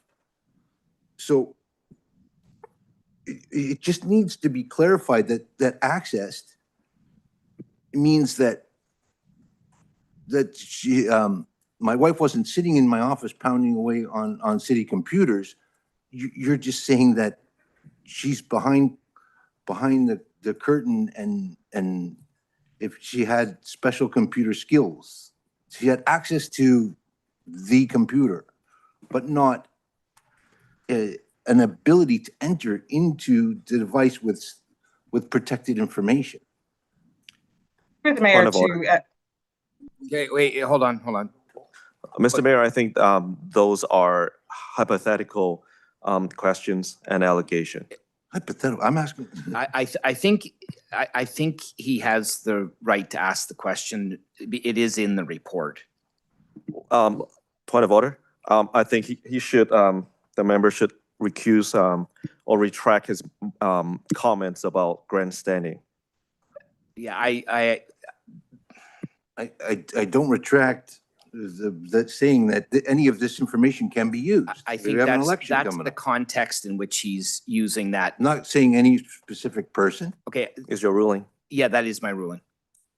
Okay, go ahead, Commissioner, go ahead. Through the mayor to Councillor DePello. So what I did was state very clearly that the respondent, you, sir, did not give access to city technology, city emails, etc. You did not give access. What my report found very clearly is that an individual who was not an employee of the city, who was in your office, had access to emails and regularly sent emails to your staff. And so I'm not going to go into any more detail. That was my finding of fact. I can't speak to hypotheticals. It's just important to clarify, not using city computers, their own personal email. So Okay. let's be very clear, sir, that, and I would like to state this, Mr. Mayor, for the record, that was not my only finding. Now, let's be very clear that the complaint that came before me was whether or not Councillor DePaulo harassed anyone. And my finding was that you did not. The sub-allegation was that there was an individual who may have harassed individuals. While it is outside of my jurisdiction and that of the respectful workplace policy, I found that that was not the case. As an integrity commissioner, there were other issues that I looked at: use of resources, confidentiality, and I made my findings, and they are before the report. They're in the report before you. Thank you. Okay, thank you very much. Any other questions? All right, we have a report to motion to receive the presentation. Thank you very much, Commissioner Craig. All those in favor? Opposed? That carries unanimously. Thank you very much. All right, we have, thank you very much, Commissioner Craig. We really appreciate the time that you've taken to be here today. Thank you. Thank you. Thank you. So we have one delegation, Tak Amiri, on behalf of Zexan Inc. For about 21 Dunlop Street, number 207. Mr. Amiri? Yes, thank you. You've got 5 minutes to address council. Right, thank you. None of these timers are working now, so for me, I can't see any of them, so, okay. I'll let you know. Okay, thank you. I appreciate that. Yes. Yes, you already know me, but for the record, I'm the director of Zexan Inc., which owns the land at northwest quadrant of Central Street and CN Rail tracks. Regarding the, I have made presentations in prior meetings regarding comprehensive zoning bylaw. And a brief of those meetings are necessary for the follow-up comments that I'm going to make. Under proposed N1 zoning for the land, nothing can be built on it because it is impractical. The zoning N1 is impractical and illogical, as numerous costs of preparing the land are many times the value of one or maximum two detached homes that can be built. At the same time, not building that land has got negative consequences for the city and its vicinity, while its development will have much broader positive impact for the whole area.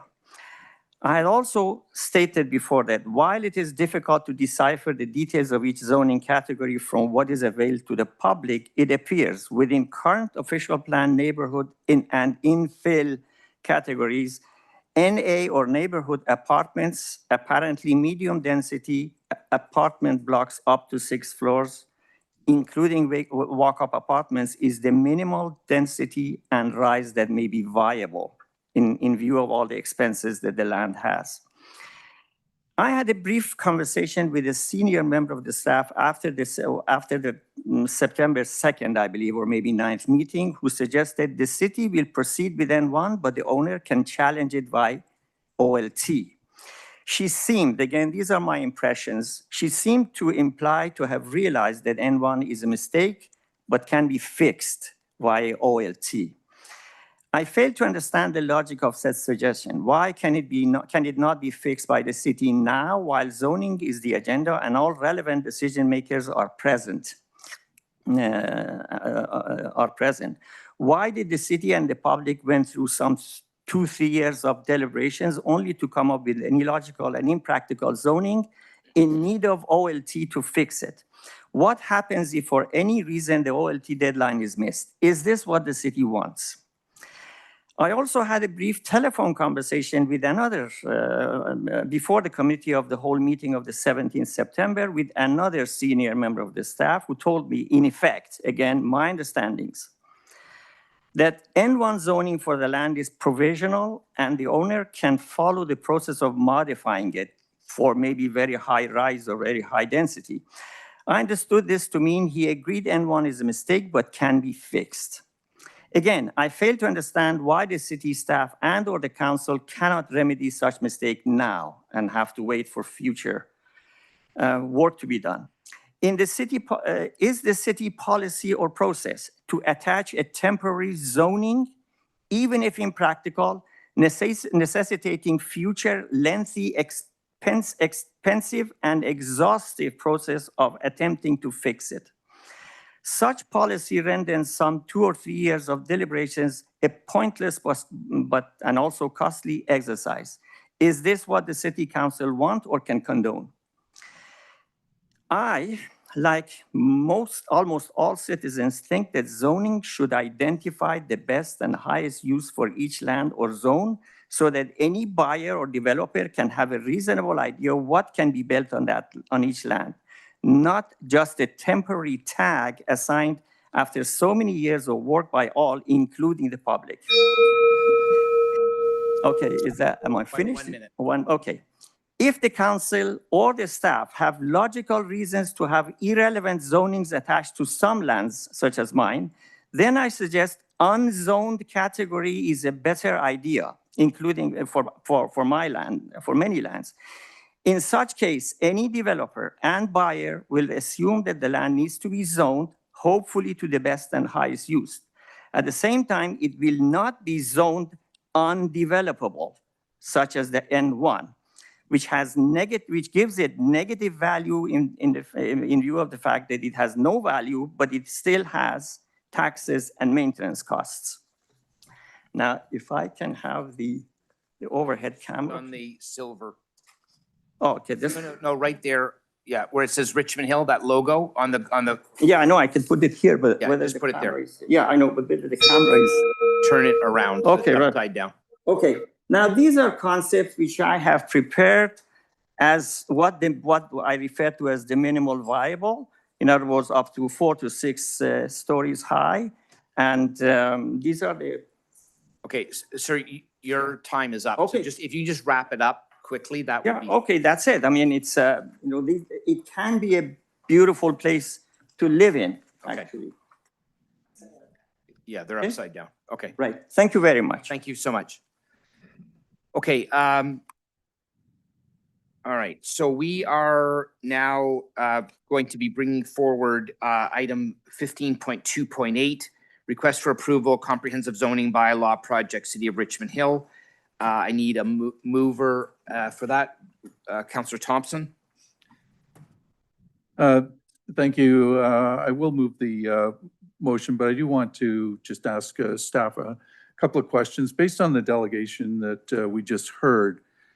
And similar to what we just had with the Integrity Commissioner, it seems to me that there's probably some legislations and governance that went into the N1 determination that the delegate was talking about. And I want, I don't know if there is any other possibility other than the N1, because they mentioned a possibility of unzoned. But again, I'd rather hear from staff to say, what is it that, you are allowed to do based on the official plan and so forth to, that came up with the N1 zoning?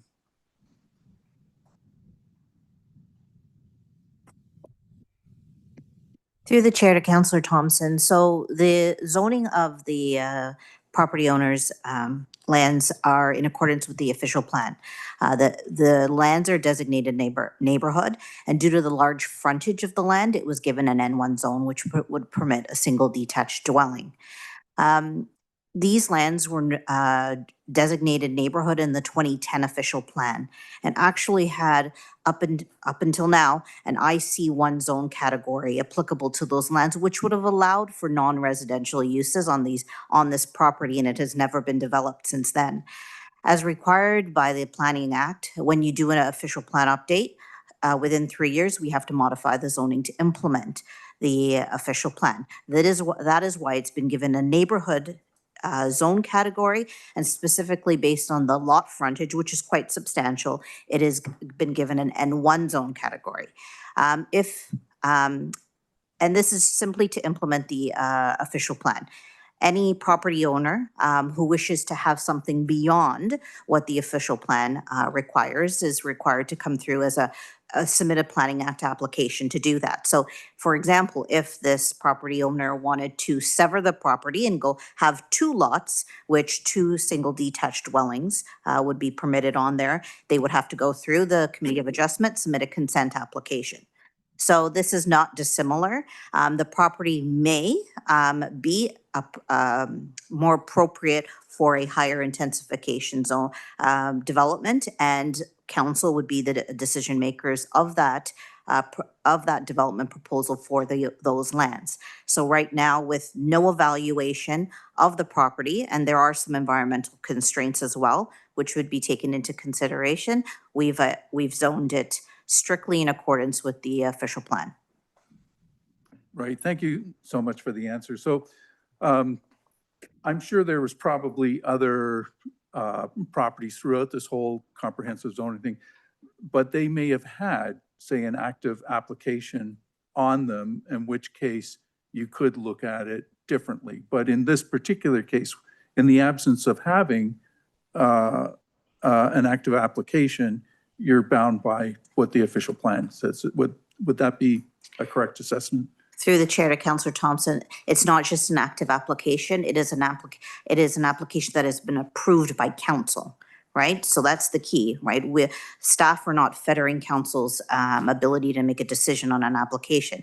An active application would have been a site plan application, which are accommodated in the transition policies of the comprehensive zoning bylaw, that you would have had zoning in place, and a site plan application, which would allow you to transition your property into the development proposal that you're currently having evaluated in front of the city.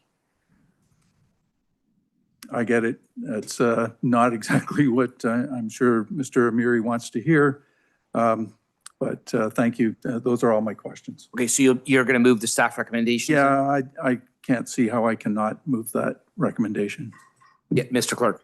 Thank you. And just for the public record, and I'm assuming the mover means this, the moving the committee of the whole recommendation as amended by the memorandum to remove the employment lands. I just want for the public record that to be clear. Thank you. Correct. Thank you. Thank you, as amended. Okay, so I need a seconder for that. Okay, Councillor Silvas, did you want to speak to that? No, I have no. Okay, anybody else? Okay, seeing none, we have a motion before us. All those in favor? Opposed? That carries. Thank you very much. All right, the next item on the agenda then is we have 15.3 and 15.4. I think it would be helpful actually at this point to deal with the 15.3, which is the annual report for the Integrity Commissioner.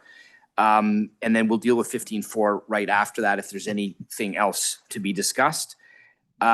So Councillor Davidson, you had had requested to move a motion for 15.3. Yes, thank you.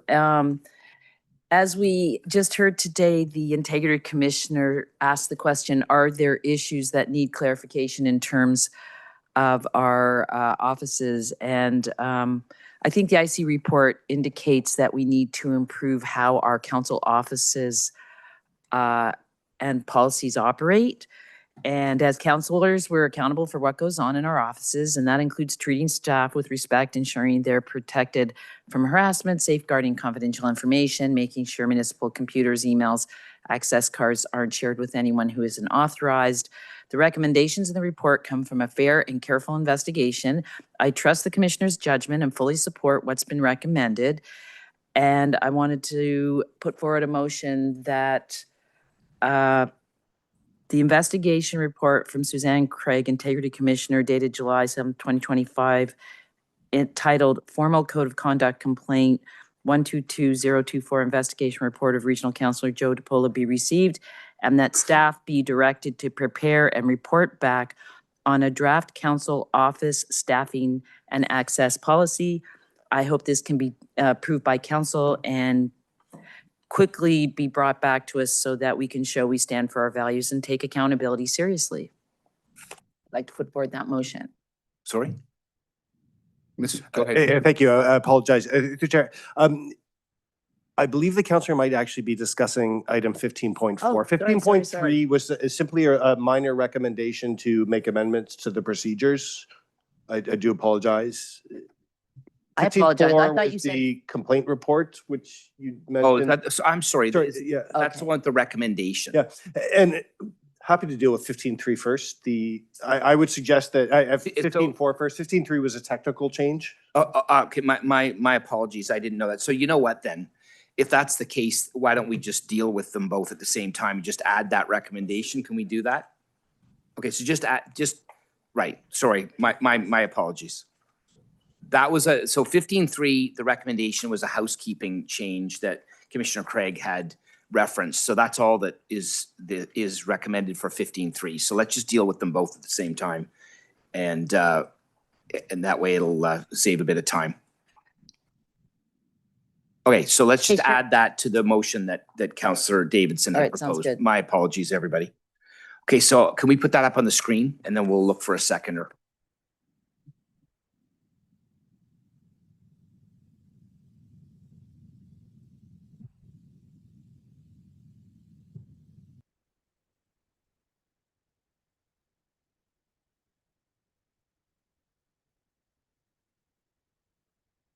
That's fine.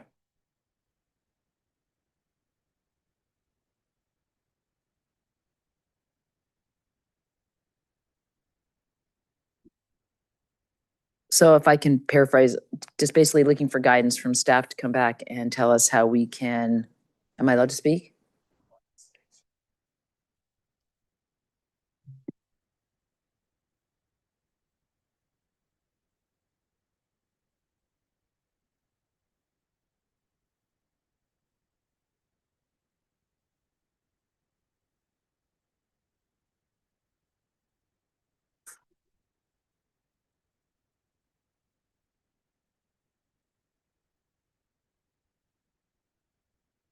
Okay.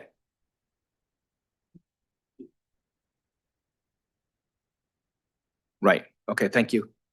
Okay, so we've actually got two. One is just a report to receive the her report and presentation, I guess, report, and that the housekeeping matter happened. That's 15.3. 15.4 is the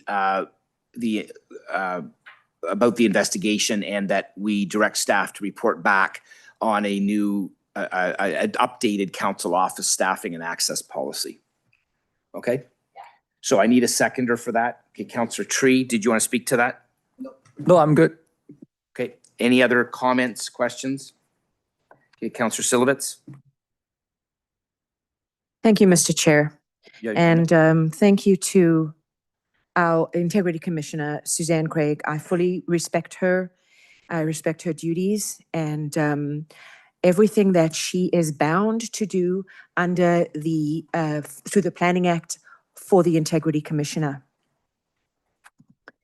I just want to make a comment from a very personal perspective.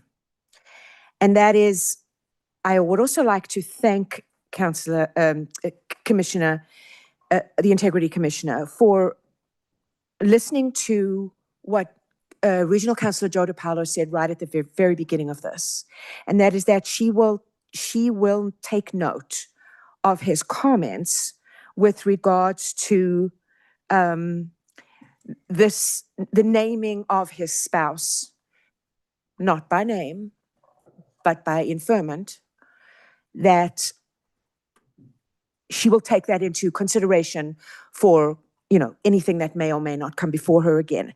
And I just want to speak to that. I'm sorry if I'm hesitant here, but my anxiety levels are incredibly increased at the moment. As everybody knows, through 2018 and 2020 to 2021, I endured nothing of the same level, but some very, very difficult circumstances with regards to integrity complaints and integrity commissioner reports. And I just want to say that these reports don't just end at the report. These reports don't just end at a recommendation. There are long-term effects, negative effects, psychological and emotional, that persist. And from a personal perspective, I can absolutely speak to that. So I understand Regional Councillors DiPaolo's concern about weaponization of something like this. I understand that fully, as I think anybody who knows me or my situation, past situations would know. So I just would like to say to all members of council, and also to our Integrity Commissioner, if she's still listening or if she continues to listen later, that this is, when the word sensitivity is used, and she did use it, and I thank her for that, there must be a real sensitivity that is used here, because there are consequences, and there can be consequences to someone's reputation, whether that be personal or professional.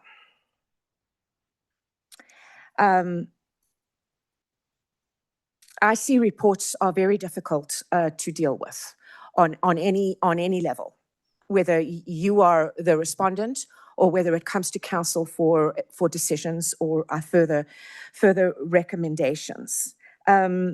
And I have no doubt that through the motions before us, that the clerk and the clerk's office will work with staff to bring us a report that can stop any gaps that may currently exist.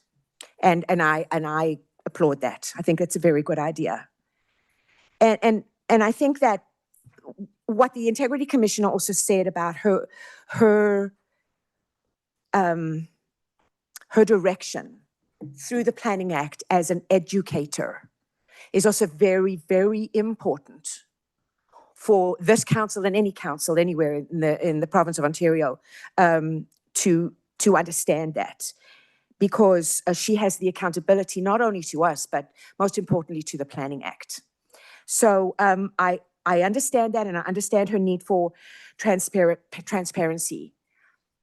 But after all that is said and done, I do wish that somehow there was another way that this had come forward, so that there would not be any possible negative impacts that may or may not occur as a result of this to those who are named, whether by name or inference, in this report, because I wouldn't wish it on anybody. Thank you. Okay, thank you very much. Regional Local Councillor, Deputy Mayor Chan. Thank you, Mr. Chair. Thank you, Councillor Davidson. He has now, Mr. Kirk, seconded by Councillor Tree, I believe, right? So for the motion, I take it, you can confirm that the mover would be including the two recommendations that of the report from the Madam Commissioner. Because Madam, well, the motion 15.4 now, it just say receive. But her report, Intel Commission report also have 2 recommendations. Would that means the 2 recommendation would be part of that?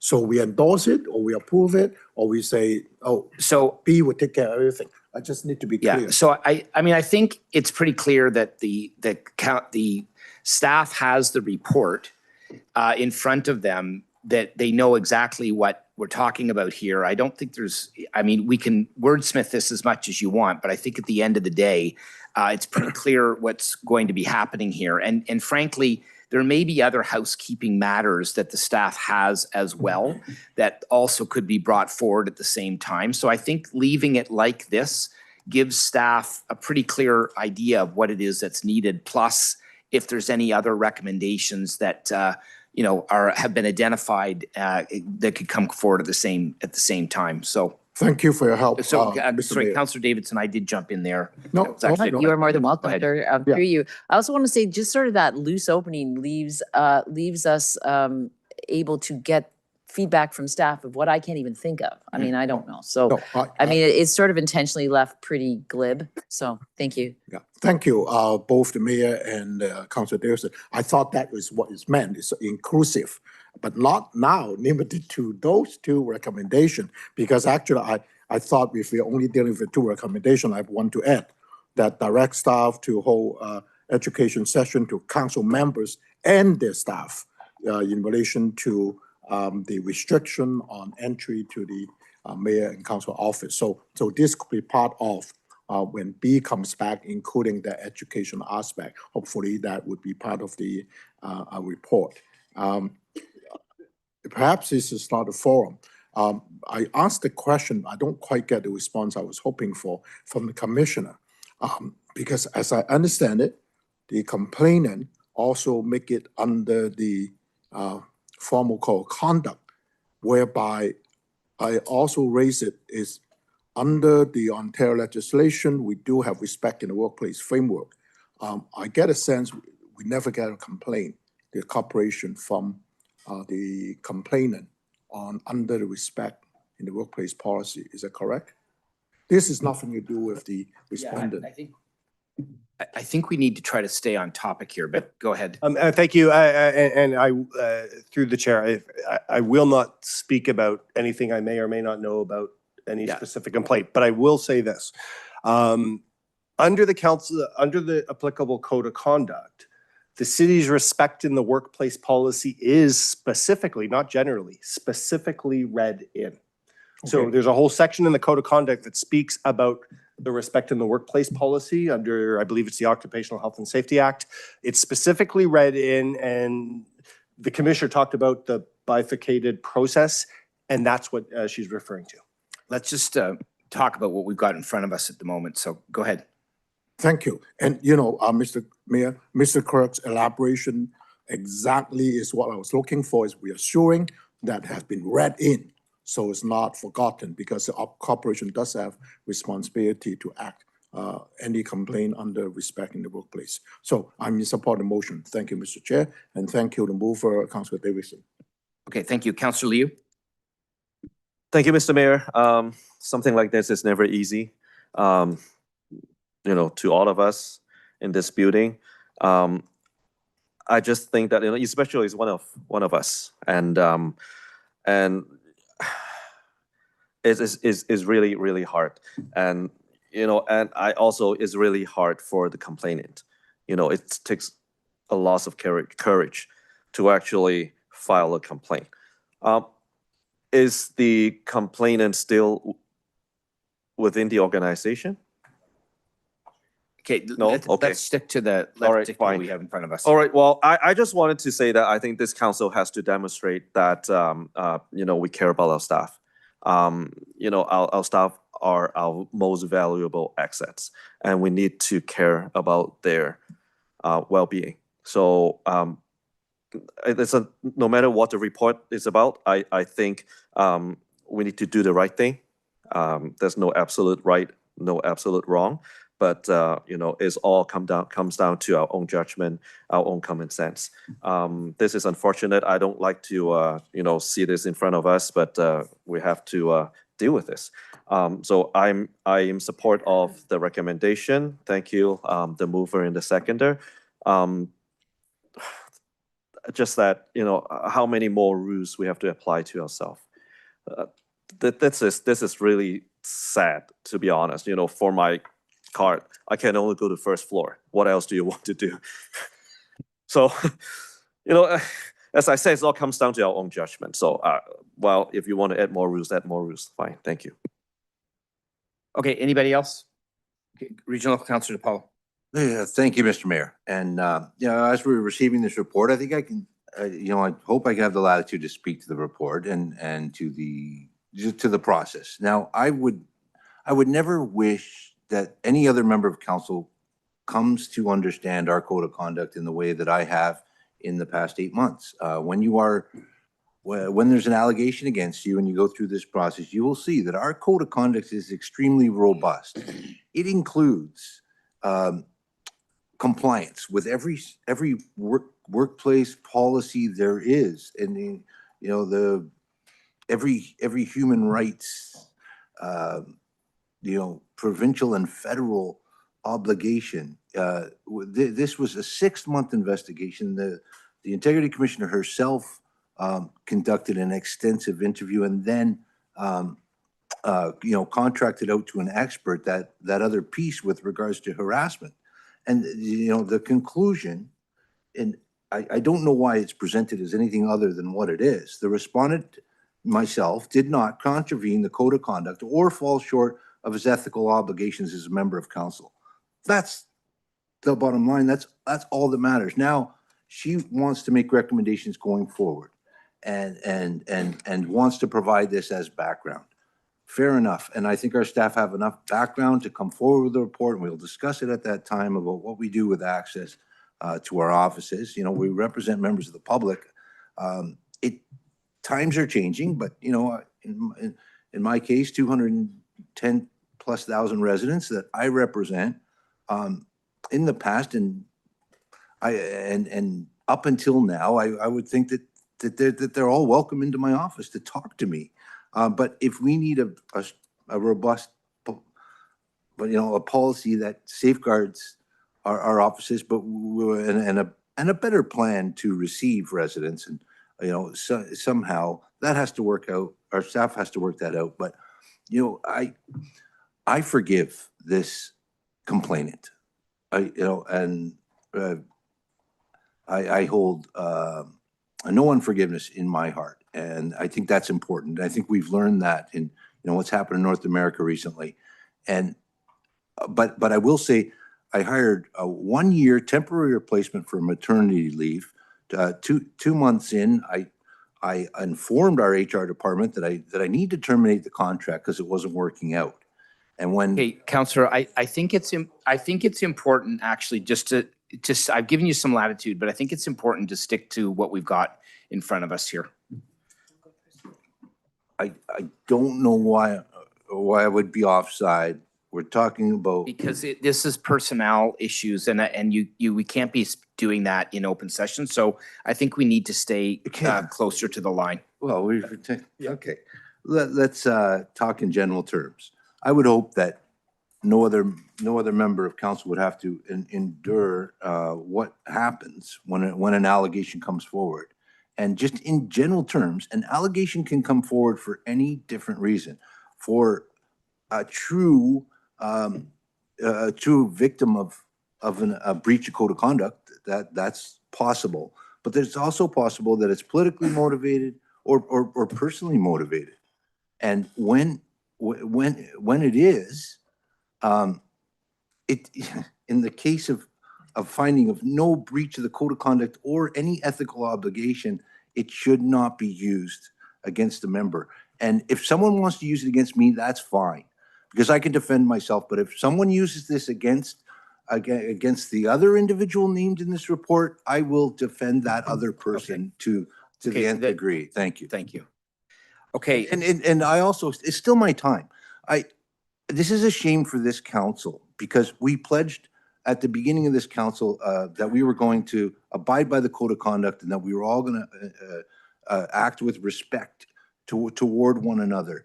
And we've gone 3 out of 4 years in this term without a single incident. And I'm very proud of the conduct of this council to this point. And it's unfortunate, and an allegation that was found no guilt, that would change, because in my mind, we are still a council that gets along and respects each other.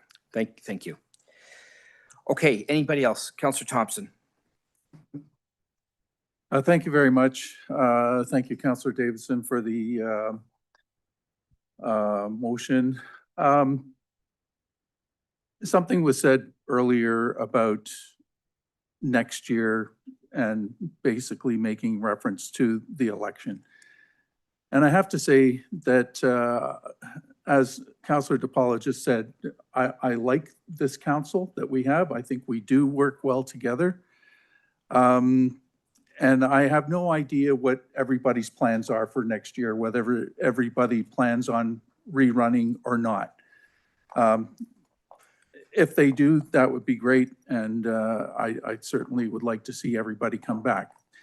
But if everybody isn't able to come back, there's a possibility that, and we've seen bad players in the past get on council, and there's that possibility that that could happen again. What we're talking about here is recommendations about what the commissioner has put forward. The allegations have been dealt with, and that's something separate. Right now, we're looking at the recommendations. So I look at it from the standpoint that something was uncovered that needs to be addressed. And I guess, and I'm not sure if I can ask this question, it's either to the CEO or to the commissioner. And that is, in the workplace, if the findings that are stated as being fact in this report were found against an employee,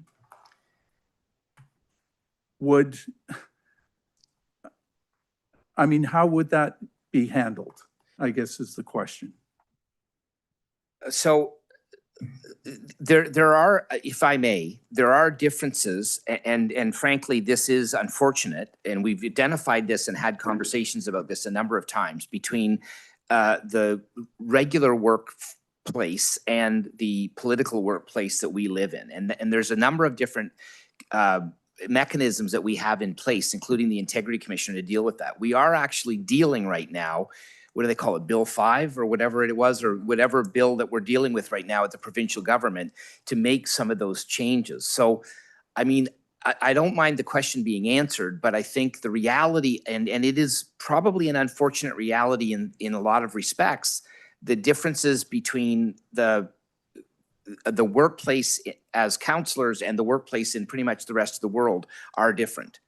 But that is a legislated thing, and that's why we have these protective mechanisms in place. But I don't know, does that sum it up, or have I missed anything there? Through you, Mr. Mayor, I think it does sum it up.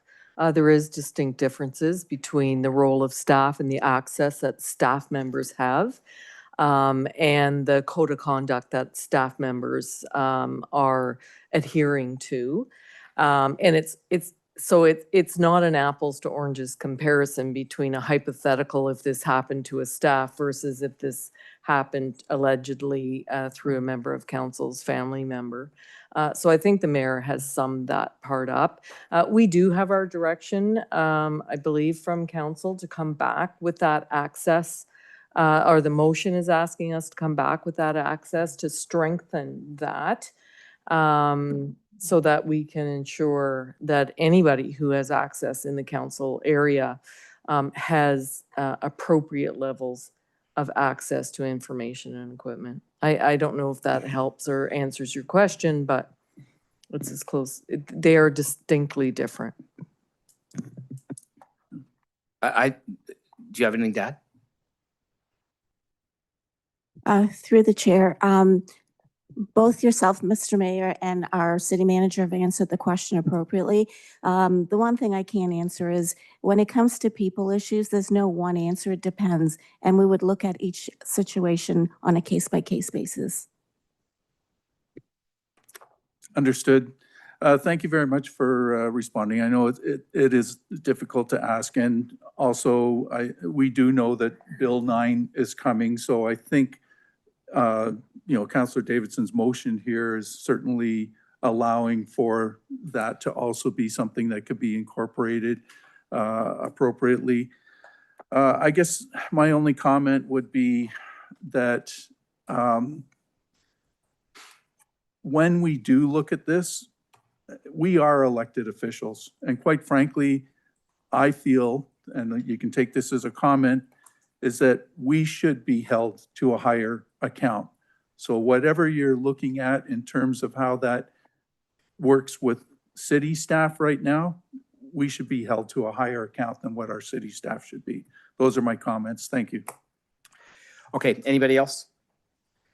All right, I'll just, yeah, that's fine, you can wrap up. I'll just make my comments. So, I mean, this has been a difficult discussion and obviously not one that any of us wants to have. But I think, as was said, we are elected representatives. I do believe we do need to be held to a very, very, very high standard. And I think, the good news is, and Commissioner Craig did say this, that our policies are generally right up there. I mean, we are doing a really good job with regard to policies, and that doesn't mean we're perfect. That means that when we see a hole or something that's evolved that needs to be changed in our policies to be the very, very, very best we can be, we're going to do it. And that is exactly what we're doing right here, right now. We're asking for a report back from council. We've identified a vulnerability or a weakness in the policies, and we're going to change that. And I believe from speaking to staff, there are some other more minor, but things that need to be looked at and evolved and changed with the times. And we're going to be dealing with that at the same time. So I look forward to getting back that report. I'm sorry we're here where we are in the way that we are, but I think at the end of the day, from a positive perspective, I think this process will end up making our policies and our procedures even better than they already are. An important part of this, the role of the IC, is making those improvements. So I do really appreciate the very thorough work that Commissioner Craig has been giving us. And frankly, I'm very thankful that we're not dealing with very many of these situations in this term of council, and that is definitely good news. So I'm very happy to support this this motion before us, and we will go on from there and have that report back from staff as quickly as possible. So, Councillor, as mover, you wanted to just wrap up?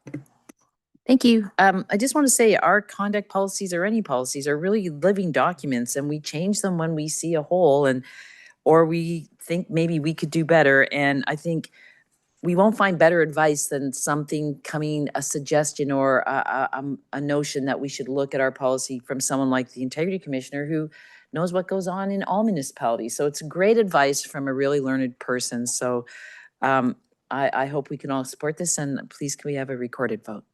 Okay, that's great. Thank you very much. So we have a motion before us. Councillor Tree. Okay, so all those in favor?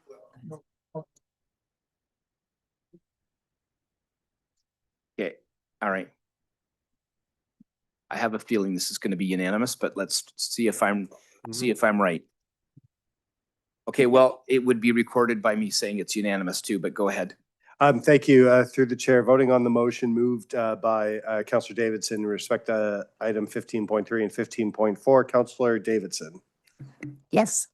Thank you. Regional Local Councillor Chan. Yes. Thank you. Councillor Thompson. Yes. Thank you. Councillor Shu. Yes. Thank you. Councillor Tree.